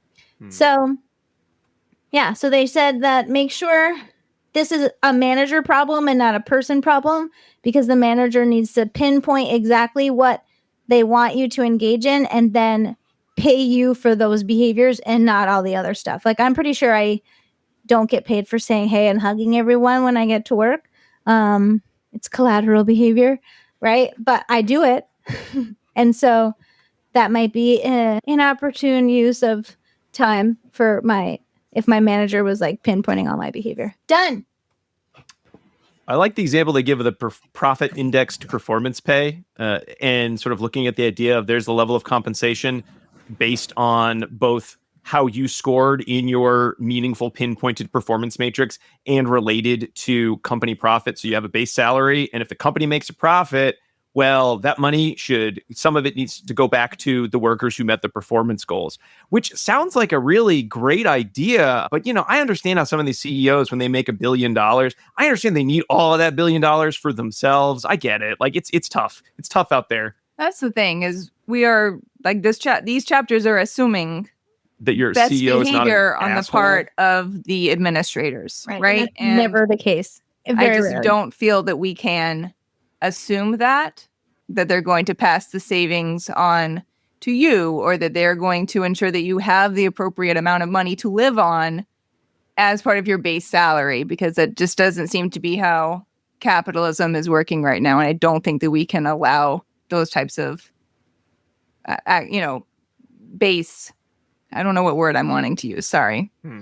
Concessions. Yeah. Well, and just there's been research really heavily in the last 5 years, funnily enough, not in the US as much, but in Europe and in places like South Korea that do have capitalist market-based economies, that performance-based pay seems to correlate to higher use of antidepressants and anti-anxiety medications once they're implemented after 6 months. And I think that does speak to that idea of like, well, maybe there's some administrative executive level misbehavior that is making those performance-based pay schemes less effective. Even if they're implemented as designed, they're undercut by, you got a 5% raise, but you're making 200 times, or your CEO is making 200, 600 times what you are. It's like, well, 5% is nothing. Yeah. All right. It's finally Alan's turn. It is. You get 5 minutes. You ready? Sure. Go. I just want to say you guys did a good job, but I have some, what about those moments where you didn't quite meet performance? Let's focus on those. I always met performance. I don't want a podcast anymore. I'm done. So, yeah, this very short section, it's the classic. Starts with the anecdote of you have 5 A's and a B, and the first question you get asked is, hey, what about this B? Yeah. What's the problem here? Probably going to really undercut all the effort and all of the payoff you hope to get for the 5 A's that you put in, because there was we expect the good stuff. It's that underperformance that we're going to zero in on. And they transition to how that's translated in business to you did okay, but, we're not where we need to be yet. It's like, well, then don't tell me I did okay, because I'm not doing okay. Yeah. Or I am doing okay, and you wanted to tell me something. You just wanted me to you don't even care. do something new in the future. Like, right. You need to give me 2 different pieces of feedback there. Pick a lane, managers. The goal that we set for you is achieved, and good job working on that. I would like to set a new goal for you to continue progress. Even that reframing that statement is so much better in terms of like the quality of reinforcement that you get, because for reframing that, I would like to set a new goal is almost like you've done well. And I think like I would like to invest more time in you, and I would like to see you working here longer. as opposed to you got a long way to go. It's like, well, it doesn't feel as nice. So don't do that.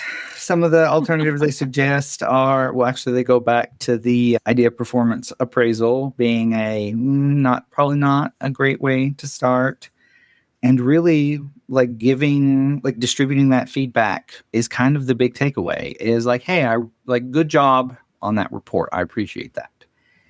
And then a few days later, hey, on that report, there were 2 items that I would like us to focus on so that when your next report is even better, so much more tolerable than being told that this product of your work is subpar, even though you just got told that it met requirements. It's that. And that's something that I, as like who manages trainees, have to like be really like careful about, like reviewing treatment plans. Like, hey, here's these like, this is just feedback on edits. I also like, this is a good product. We need to make these edits. Let's keep working on and I can tell one of my biggest points of feedback I always try to repeat is I can tell that you incorporated my past feedback into this treatment plan. So excellent job on that.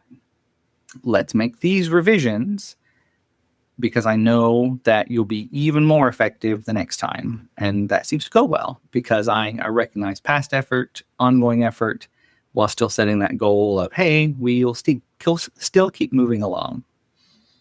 I love the way they phrased it, like give the feedback first and then maybe a couple days be like, I was thinking about your report and I have some ideas how we can make it better.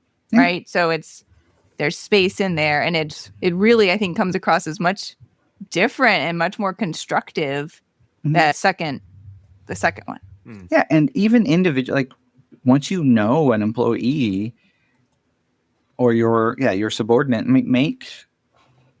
talk to them about how they would like to receive feedback. Maybe they want all of the corrective feedback right then so they can revise if it's something that they can revise because they want to.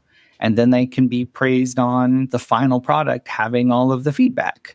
Right. Yeah, because I could see also if you always did this way, like you said, yeah, you did a great job. And then 2 days later, you gave them corrective feedback. People would be waiting for your corrective feedback to come. Like 2 days later, you'd be like, I'm waiting for it. You're going to come. So every time you see like your boss, you're going to be like. Possibly. But I think in that context, and there's some like OBM literature looking at this, when you don't give people corrective feedback, they tend to look for corrective feedback or they ask for it. They want it. So a lot of employees, at least in situations where they do receive enough positive reinforcement, do look for feedback. So it may be that distance or how you're parsing how the feedback's done, which I'll talk about in just a second. That is the key to making feedback something that they appreciate rather than, oh God, I'm dreading this. Right. Yeah. All right. And Rob went over Alan's time. So, and then, that was just another difference is that you can tier your feedback. Like this is a revision that has to be made. Now, this work product meets expectations. We don't need to revise it. However, you might consider the next report if you wanted to improve, incorporate this, not required. Because I think in our field, especially, it's like okay, I would maybe like to work on this section more, but I don't have to worry about this work product anymore. So. Good job, Alan. Thank you. Next time you get 4 minutes. Rob, back to you. Since you took over 5 last time, now you get 6. All right. Oh, great. Okay. So chapter 8 is on the sandwich, the feedback sandwich. And we've talked about the feedback sandwich. We don't like the feedback sandwich. There's some idiosyncratic data to support that some people may like the feedback sandwich. But unless they specifically say, I love it when you tell me something good and then something bad and then something good, probably don't use the feedback sandwich. Why? Well, because it tends to drown out the message. Are you, again, similar to the chapter Alan just talked about, are you trying to praise the person or are you trying to give them feedback? Because if you always pair praise with here's the feedback or here's what you need to do instead, and then try to throw praise at the end, most likely your presence or your saying anything is creating this like CMOR where it's like, oh God, they're going to say something to me. I know it's going to be awful. So then you're spending a lot of time. No, I swear I am trying to give you positive reinforcement. I'm so sorry. So then you got to go back and like rebuild a rapport. So if you're in the habit of doing this, you now have to spend a lot of time just having people not hate being in your presence because you're constantly associated with some sort of punishment paradigm or aversive paradigm. The goal, there's a lot of reasons that Daniel says he's heard as to why you might use this. It's maybe you're protecting the ego of your employees, or maybe you're trying to censure bad behavior, but not censure the human inside. And there's no reason that you would do these things. That's not real, any of those statements. So don't send a mixed message. Don't become a CMOR. Instead, decide, are you giving corrective feedback or are you giving positive praise? If it's corrective feedback, well, state what the problem is, state what you desire that they do instead, state what will happen if they don't make those changes, ask for any questions, do wrap up, and then set up a system in which you can track their improvement in this behavior, i.e. start delivering positive reinforcement for the new behavior change so that it becomes something that the individual is learning from. And if you want to hear us talk all about this, last year's Supervision Book Club, we talked all about that. We talked all about giving corrective feedback. We talked all about what to do with a poor performance. I really liked when he said that this is really for the manager to make them feel better about getting corrective feedback. Oh, yeah. Guess what, manager? Right? No one cares about you. You need to think about your employees. All right. We're not here to make you feel better. We're here to help you do a good job. Also, this section ties us back to my very first book club episode, the Risley and Hart book. Because exactly. They referenced that. So brought a flutter to my heart to bring it full circle. Now, if you are a manager who already does the feedback sandwich and wants to change that behavior, okay, we are here to help you some managers. Don't worry. Think about your 4-to-1 ratio. Like Alan said, Hart and Risley. There's some other work in public schools around 4-to-1 positive to feedback statements. And if you're using this, though, make sure it's not like you're not banking it. Like I said 4 nice things over the past week, so now I'm going to be a jerk to this person. It's more about I'm giving feedback. I'm going to focus on 4 things you did well, and I'm going to tell you the one thing I'd like us to work on next time and why and how. Right? That's fine. You can do that. If you think you do the feedback sandwich or you think you don't follow that, use maybe some behavior specific praise work, do some self-monitoring about that. Hey, how many nice things have I said related to the behaviors I want to see versus feedback statements? You'll be surprised. You're probably a jerk a lot of the time. Wow. And then you can use that information to change behavior. But don't worry. Usually you track your own behavior. You start making the changes already. Certainly, you could decide I will only do one or only do the other, sort of like in the previous chapter. I'm going to either just give positive feedback at this situation because that's what it calls for, and then I'll focus on the corrective feedback the next time I see this person or at a meeting or something like that. That would be another way to sort of dodge the feedback sandwich completely. And always remember, if you're starting to use the feedback sandwich, you're doing it because you want to feel better, not because you want your employee to do better, and your business doesn't run on how you feel. It runs on how well your employees are engaging in the relevant behaviors. And part of that is going to be they like receiving feedback from you so they can continue growing as professionals. If you try to mansplain to someone what they should be doing while you're giving the feedback sandwich, it's a manwich. Oh. I love it, Diana. You done? I have so much to say. So much to say. So much to say. Oh. So much to say. Oh, Jesus. No. Little Okay. All right. Good job, Rob. You were under time. Oh, but then I will use the time to continue doing Dave Matthews lyrics. No. Next time you're down to 5. Nice work. Proud of you. We've got to, as a field, do more research better than this is what happens in public school classrooms when it comes to ratios of like positive reinforcement statements to, I was like, wow, I was like, yeah, there's not really a lot, I don't think. So it is odd. There was a period, I remember going to a bookstore, and there was a book on managers, don't yell at people. And it felt like there was a sea change of like, I think managers have figured it out. I think they're using all these great principles. And then it feels like in the past, at least 5 years, every lesson that we learned about how to improve your business is just out the window. And it's just, what if none of these things? What if no value for our human employees? It's terrible. I think that, contingent consequences for behavior is one important part of how one responds in a work setting, but there are also general non-contingent reinforcers present, the overall rate of reinforcement that's available and how enriched the environment is, and that can have a lot of additional variables that are being contributed here. the value of the work that one has, the social environment that's present there, the additional, challenges or rewards that one finds in that setting that also should be taken into consideration in this overall discussion regarding reinforcement. So it's a lot more complicated, I think, than perhaps we're thinking. But that's just me. And now I'm going to tell you about chapter 9. I get 6 minutes, but it's not going to take me that long. It's going to be quickie. This chapter is called Overvaluing Smart, Talented People. So everyone wants to hire the best people out there, right? And there's sort of the understanding or the idea that if you can get those best people, that's how you're going to have your agency soar. And if you have people that aren't at that very top echelon, then the performance is going to suffer at your agency. This is, really putting a lot of onus on the quote unquote, personality traits of the person or their intelligence versus what you can teach people how to do. And so Aubrey Daniels' focus in this chapter is we can teach the behavior that we're looking to see, and we need to be focusing on that, investing in our employees and spending a lot of time and energy up front in training them. We also should think about what that training looks like and how we can ensure that it is the most effective and efficient version of training that it can be. So he gets into a little bit of the fluency literature here and talking about how one could really streamline training. People are going to be more or less receptive, I think, to doing some type of intensive discrete trial training. And depending on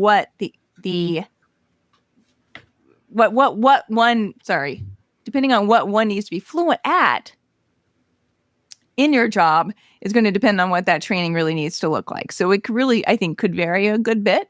He brings up a very interesting point. I don't know if it's based in one guy's opinion or fact, but he says you could become an expert in anything in 10,000 hours, which I thought was very interesting. From some research on cigar wrappers back in the 70s or something. I don't know. Cigar wrappers? I believe that was the original study that came from. I don't know if that is true, right? Or if I'm just vaguely remembering a college lecture. Okay, but what an interesting idea. 10,000 hours is a lot of hours, but it's you guys spend your life doing something, right? So maybe you have something that you want to devote 10,000 hours to.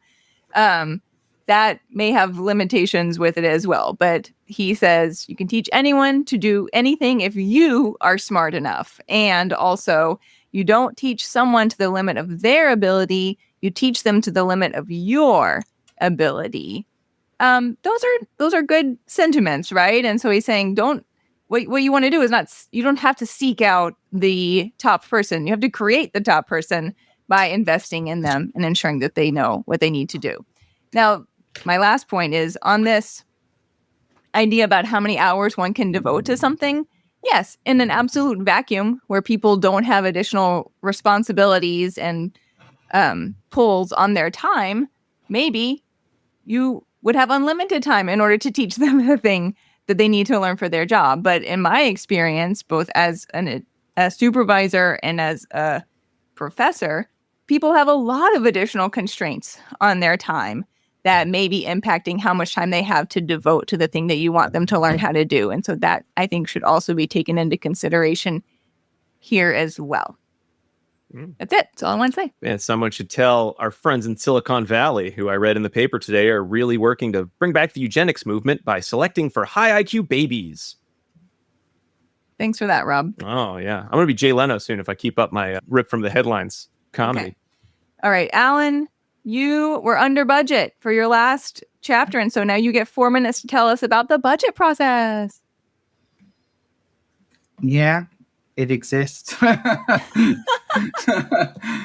This is definitely one of the chapters that doesn't feel quite as focused, but it's basically the idea is if you ask for... If you're obsessed with finding fat and those kinds of issues, you will miss, and reducing expenses, you're going to miss quite a lot of meaningful input. And you're going sort of what I was talking about with people are more than their labor output, right? They have social impact on the environment. And so one of the big points is who benefits from like reducing expenses? Probably not the employees who are impacting your bottom line. So really spending time on budgets and having managers like focus on budgets can really undermine the whole process of a positive reinforcement in the environment. And so they suggest sort of not throwing the whole budget process out the window, but giving managers more latitude to do things like spend lavishly on performance when the output exceeds expectations or when they seem like excited about it. People who demonstrate the ability to do more with less should be given more, not less. Because if they're able to do more with less, if you give them more, they'll do more. Mm-hmm. So if it's like, oh, here's $1,000, you only spent $500, you only need $500. It's like, well, no, you should probably give them $1,500 and they'll do exceptional things.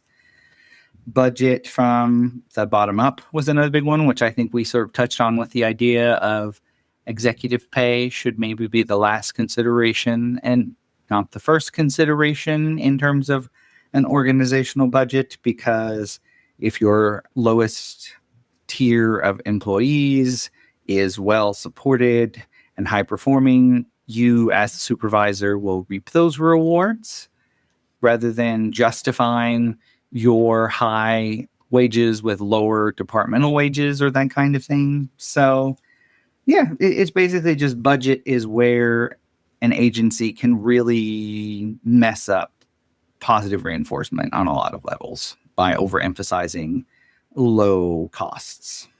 Yeah. Emphasizing low costs and padding the budget, right, to get what you need.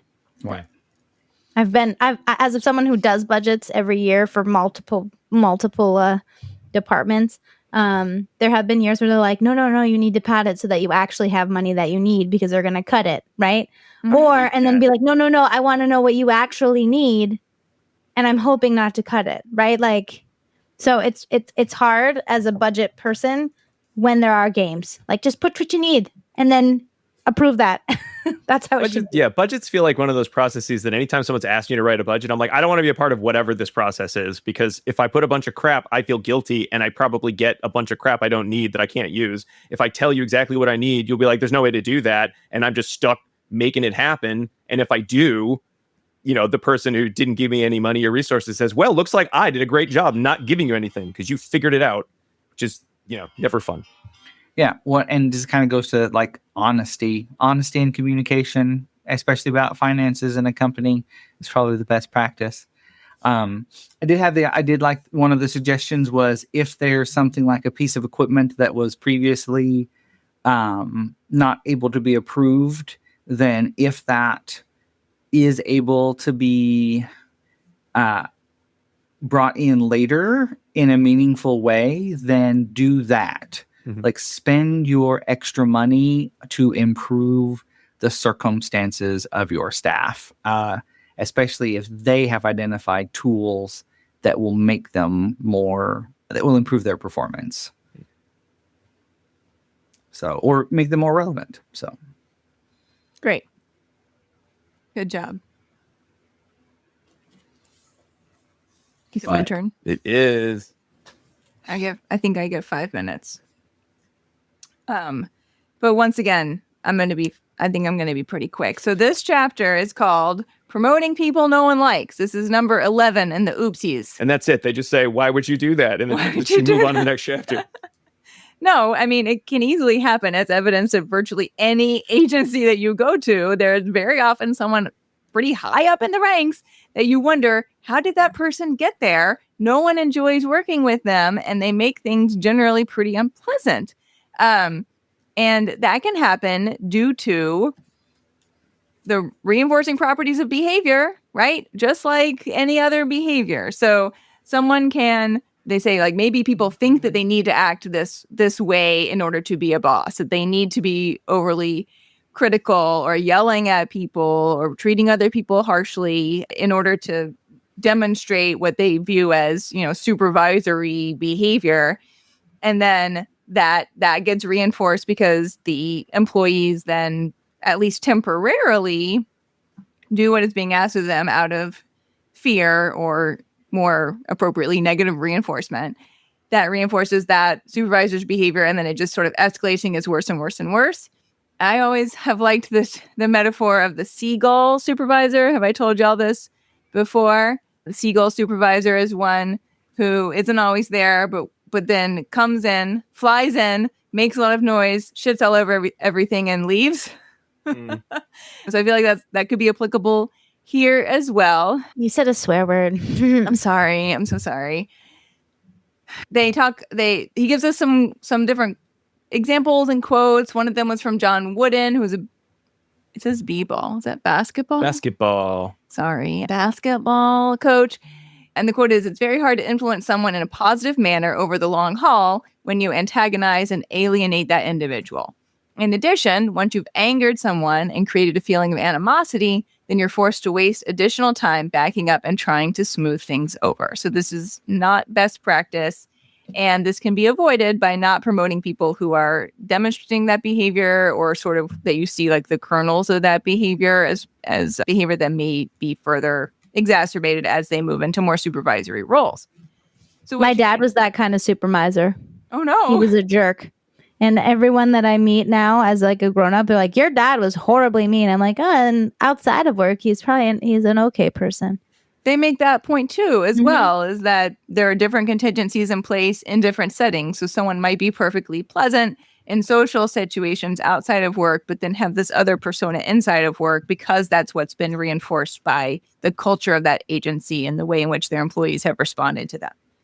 So they said what to do instead is when you're looking to promote someone, you should also examine, are they well liked by their current peers or coworkers? Is that you can be liked and be a bad manager, but you can't be a good manager unless you're well liked. So if they've already moved into some type of supervisory position and people like them, then that's a really good sign that as they move up the ladder, they're going to continue to be liked because they already have some of those people skills, interpersonal skills that are needed in order to motivate and supervise people in a positive way. They also say, do they know about the principles of behavior analysis? Because these really are critical to doing a good job as a supervisor. And if one already knows about the science and can apply it through a strategic format, then you're going to be that much more successful than if you are just kind of shooting in the dark and hoping that you're getting it right. And finally, do they describe past results in terms of using positive reinforcement? This could help you know if the person has that stronger understanding of how their behavior impacts others. And if they can name that to you, then that will indicate that they're going to be more likely effective at problem solving, future strategies, and working with various types of future supervisees. All right. You did good. Oh, So thank less you. time now? More time? I can't remember. I'm all confused. All right. 5 minutes. Number 12. I will not spend 5 minutes on the topic of downsizing, not because it is not super important, but it is one that I think the majority of our listeners do not have, either are not employing people or do not have enough employees to do something that would be considered downsizing, so much as they might like let a person go or let a therapist go. If you are in a position where you can fire enough people that they say, wow, your company is downsizing, like firing en masse, congratulations to you for having such a big company, but shame on you for downsizing. Why do people downsize, according to Daniels? Well, 2 reasons that are about money is if you downsize, your stock price will go up, maybe up to 7%. That's the average increase in shares. That's not going to stay forever, though. So you're only making a few people who have nothing to do with the business. They're just shareholders, potentially. It's a little bit of money for a short amount of time, because there's usually an immediate increase in profits, though rarely does this actually result in long-standing reductions in expenses or increases of profits. I think it's like in the 80s, they did a study and 68% of companies that said, we're downsizing to increase profits, didn't actually meet that goal. So maybe sometimes it increases profits, but not the majority of the time, that's for sure. And then finally, there is a time that you might want to downsize, which is, and I disagree with this one, because technology and innovation make it so that you can't be competitive without the removal of humans, because new technologies, I think there's a real big caveat that Dr. Daniels did not know of at the time of writing, and that is the increases in AI taking human jobs these days. I'm not going to go into it as I am not an expert in that field, but it does feel like we're not just talking about like, wow, this conveyor belt sure does make the guy we had carrying auto parts from station to station less useful. We'll find him another job, so much as we don't need humans anymore because AI. So I'm a little nervous about that. In any case, if your goal is, well, I'm going to improve my business by firing a bunch of people, there's a real cost there. And any potentially short-term benefit is going to be lost in everyone else working there, spending the rest of their working hours saying, when am I going to get fired? Or now I have too much work to do, so I can't do a good job, so I can only do a bad job. And since you're probably downsizing because you're in a company that is following a lot of these practices, it's not like you're going to be getting some more positive reinforcement. So you're probably just going to have your productivity go down, or you're going to quit and find a better job, which is increasingly hard because a lot of companies have all kind of cartel-like agreed to use many of these practices, it seems. So downsizing isn't actually useful. And if you're a manager saying, but downsizing, you're probably wrong. But what could you do instead if you want to get some of the benefits out of, some of the ideas around downsizing? Well, number one, talk to the people who are doing the work, get their impact. If your company's in trouble and you need to make money quickly, talk to the people who actually are involved in generating the service or product about what is it that's making us not make as much money as we could be or not be the number one competitor. Because you'll have tons of smart people who can come up with tons of great answers, of which some of them will be very easily actionable and will likely result in increased profits, or at least some sort of increase, better quality of product, perhaps, right? There's a quote here from, looks like Gilbert, which is a researcher in business. Cost cutting is simply a recognition that higher degrees of incompetence are acceptable in good times when the customer is able to bear the cost. So you should always be thinking about, how do we reinforce lean spending? It's not just something you do when things are bad. It's something you're always doing. And it's not just about we need to do more with less, which I am so tired of hearing. It's about how can we be efficient? How can we take what we're doing, make it just as good, if not better, and do it while thinking about cost savings? And if you are focusing your positive reinforcement on behaviors that lead to those savings and talking to your employees, you will probably be more efficient as a company. Worst case scenario, somebody downsized, maybe you're the new boss or something and you've come into this situation. All right, you better be bumping up positive reinforcement and recognition as people are taking on extra jobs, which feels weird of like, we don't want to have a party. We just fired all these people. That really seems like a crappy time to be celebrating. But you need to be thinking about the employees that still work there in terms of what are they doing? How are you making it better so you'll never have to downsize again? And how are you delivering positive reinforcement for the actions they're taking to keep your business going? Because if you don't, they'll leave too. Good work. I just want to note that everyone is doing a great job of not interrupting. And so you all get 5 Diana bucks. Yay.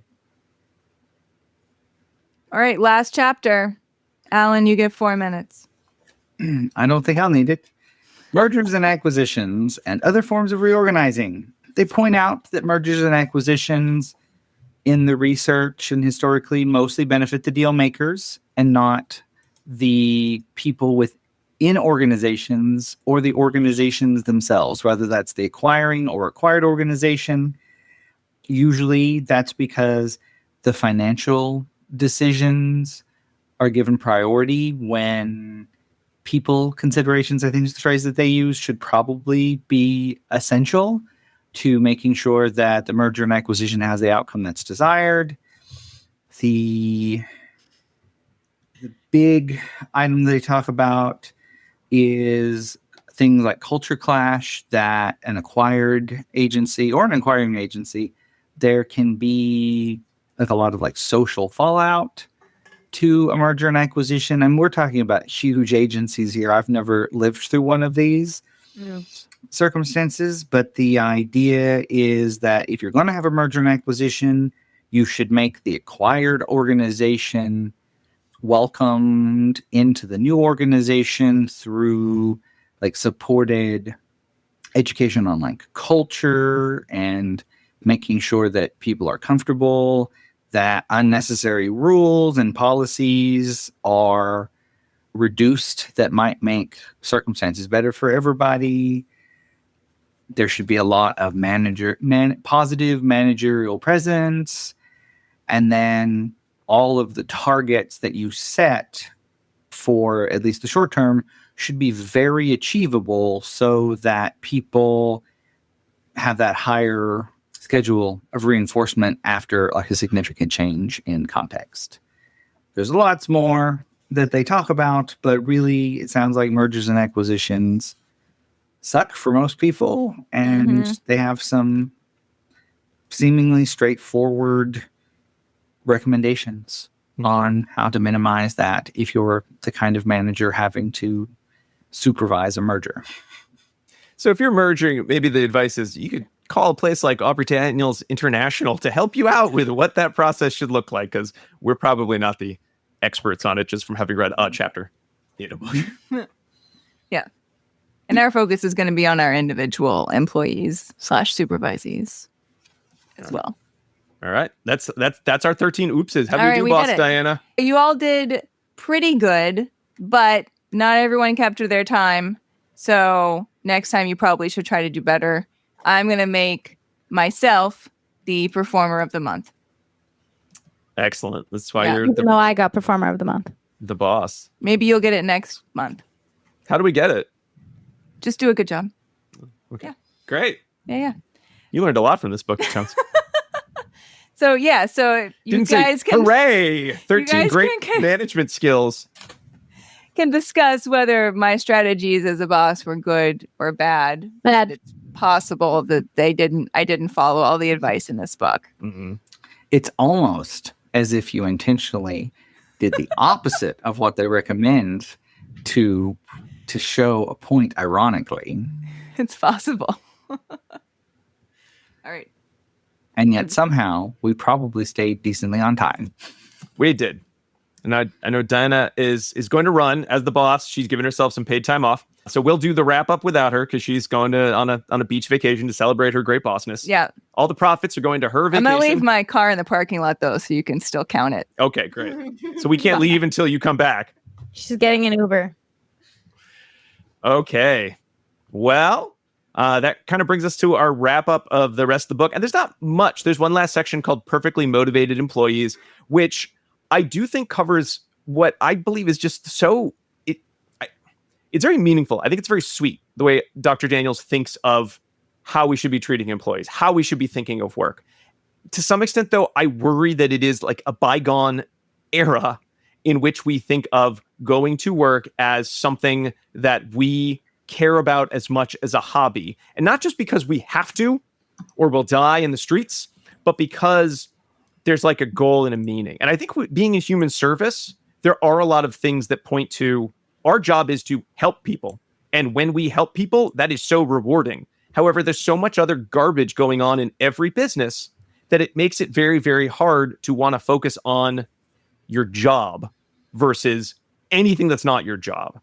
And while I know his science and his heart is in the right place as to how businesses can do these things, I fear we're increasingly on a trajectory in which these 13 practices aren't even the biggest oopses. Like there's new oopses coming out every day. Like we need second edition oops, 100 other stupid things you're doing as a manager. But guess what? You made all the money, so you control the book and you won't let this be published because you don't want anyone to know that you're a bad manager. I just feel a little down these days about the state of business. And while I agree with every single one of these, I think most people in places of power don't care. So it's a little bit of a downer, my thought on the book. It's not on the book. That's just sort of like where we are as a late capitalist society. And I would just argue that even in 2009, the idea that negative reinforcement being a significant part of people's reason to go to work is like not explicitly considered, because really even at that point in time there was like underpay and we were experiencing economic downturns and everything. So, I go to work because I enjoy the work that I do, and the money that I get allows me to like do things. But a big part of how I use the money is to not suffer. And so really the job helps me avoid suffering. And I think unless you have a society in which most people can avoid that separate of work, that negative reinforcement component cannot be ignored or left out. Should always be a central part of designing your reinforcement scheme for a business. There's a good quote from him on page 155 that talks about the perfectly motivated employee. And I think I believe the spirit of it is the idea of this is what, when you are the best manager in an organization that is dodging all these oopses and using positive reinforcement for pinpointed relevant behaviors, you will see this. Not that if your employees aren't doing this, it means they're lazy layabouts and you should fire them. It's really, if you don't see this, you've failed as a manager, you've failed as a supervisor. And the quote is, for me, perfectly motivated employees are those who do more than they are paid to do. They are people who do what needs to be done to move the organization to fulfill its mission. They are excited about what they are doing regardless of what it is. They don't give up easily. They are constantly seeking ways to do things better, cheaper, and faster. They are willing to work long hours and never complain. So again, if you are saying about your employees, if you're a manager, you're a supervisor, and the people you're in charge of are not doing these things, question number one is, how am I failing that person that this isn't their day-to-day? Now, that doesn't mean that managers can control every aspect of everything going on in a human's life. Everyone's behavior will shift over time. But again, another follow-up quote is, rarely is the perfectly motivated person someone who's perfectly motivated in every situation. Rather, they are perfectly motivated in some situations, less so in others. Once we realize this, the questions before us shift from why are some people more motivated than others to why are some situations more motivating than others? And so it's the constant work of the supervisor to think about those non-motivating situations and decide, are those relevant to the business, to the service, to whatever it is we are doing? If it's not, get it out of there. It's not helping anybody. If it is, how do I change those or shift those situations, avoiding these oopses, to improve motivation for those reasons? It's not on the person, it's on the organization. And if everyone believed that, I think we would see more perfectly motivated employees. However, I fear that the lesson we are in and the pendulum swing we've been in for a long time, is one of, it's always the employee's fault. What if we didn't do any of these because we didn't need as many people as we had to? Let's downsize because there's new technologies that can do your job better. And the lesson we all hear is, you are all expendable. I don't know if anyone else has looked at any news, and for the past, year? Every article feels like, oh, when is it going to be my turn to be a worthless waste of space that can't add anything to our capitalist society? And it's sad to think that a job like ours that felt like one of those, well, you need to have humans doing this job. I bet there's people who would beg to differ, that they don't need us. They get rid of us. Therefore, why do any of these management techniques? So it's just very sad in that regard. I love a lot what's in this book. It just feels like it's written for a bygone era, and that's just tragic. But day-to-day supervision, you can still use a lot of these 13 oopses. I don't want everyone to leave here being sadder than they might already have been when they started listening. I've just depressed everyone now. I'm sorry. Dinah was a much better boss than I was. They shouldn't have promoted really me. did. Sorry. Do you want to go to the last line? I think, Wrap it up? yeah, go to the last line, because I think the last line will boost our spirits. Okay. The last line of the book on page 163, because I love to do last line because you got to have a good last line, is take the advice of Thomas Carlyle when he said, go as far as you can see, and then you will be able to see farther, which is fine as a last line. I think the penultimate line is a better last line, which is, if you put in the time and effort to differentiate yourself behaviorally, the rewards will be positive and certain for you and your organization, and there will be no end to what you can accomplish. I like that one better. That's a better last line, I think. Yeah. Switch it around in the next printing. Maybe he didn't feel like he was hitting it home. He's like, I can't say it as well as other people, so I'll let someone else say it. Yeah. Or he gave, that was a more behavior analytic statement, so then he translated it into more accessible language. Yeah, maybe. Anyway. They're both good, but one is better in my humble opinion. Good book. Yay!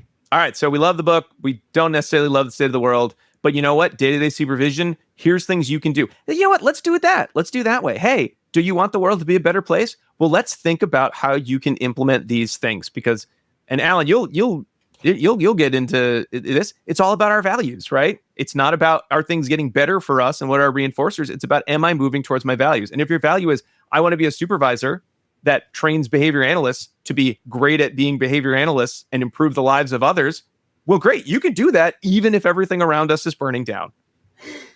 Truth. So there we go. That. And we can end the book club in that way. And that's the end of our September book club. I hope everyone enjoyed listening to our discussion of Oops. This was our Supervision September. This is the end of Supervision September. So you got all your supervision that you need. There's always time for supervision, but at least on our show, this is mainly when we do it, all in September. So we hope you enjoyed this month of supervision episodes. We also hope you enjoyed this book club. And if you say, I love this format, give me more of it, please. Well, we do 4 of these every single year, and 3 of them are only available for our patrons, patreon.com/ABA Inside Track, where you can subscribe at any level. But at the $10 and up level, you're able to get all of our book clubs right as they come out, as well as 2 CEs for no additional charge. And if you're a patron right now, guess what? The 2 supervision CEs you get for listening to this episode, they're on us as a thank you for being a patron. And that's patreon.com/ABA Inside Track, as well as chances to vote on our listener choice episodes. We got some of those coming up, all sorts of great bonuses. You get everything early. So you're hearing Oops Book Club discussion before everybody else, unless you already read and talked about this book, in which case you did it already. But maybe we had some great points that you didn't think about at the time. So, or it's a good review, good refresher, right?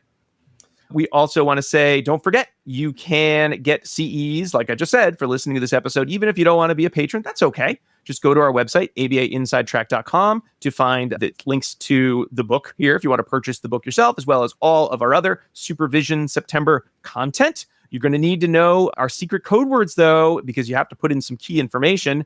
And the second and last code word is eraser, ERASER. I think Diana wrote that down. I don't know if she was referring to the rubber nub at the end of a pencil that you use to erase mistakes, or the hit Arnold Schwarzenegger film Eraser. Remember that one? Alan's shaking his head no. Jackie, I know you didn't remember that one. She put it lowercase, and so she did not mean that. So. Oh, you're right. It might have been a typo or an autocorrect. You know, Google's not thinking of the movie Eraser. We know that. All right, Eraser. All right. Well, some final thanks. Thanks to our boss, Diana, who's enjoying a sunny vacation for all the hard work she did on this episode. I also want to say thanks to Alan and Jackie for being on this episode. If you don't feel appreciated by our girl boss. Thanks so much. You know what? Thank you. And I don't have any buts for y'all. You're the best. Great job. I'm not being specific enough. I need to pinpoint our podcast performance. Also, some thanks to certainly the listeners. Thanks to Dr. Jim Carr for recording our intro, outro music. Thanks to Kyle Sturry for recording our interstitial music. And thanks to Dan Thabit of the Podcast Doctors for his amazing editing work. We'll be back next week with the first of a non-supervision topic, but it'll still be a fun-filled episode. Until then, keep responding. Bye!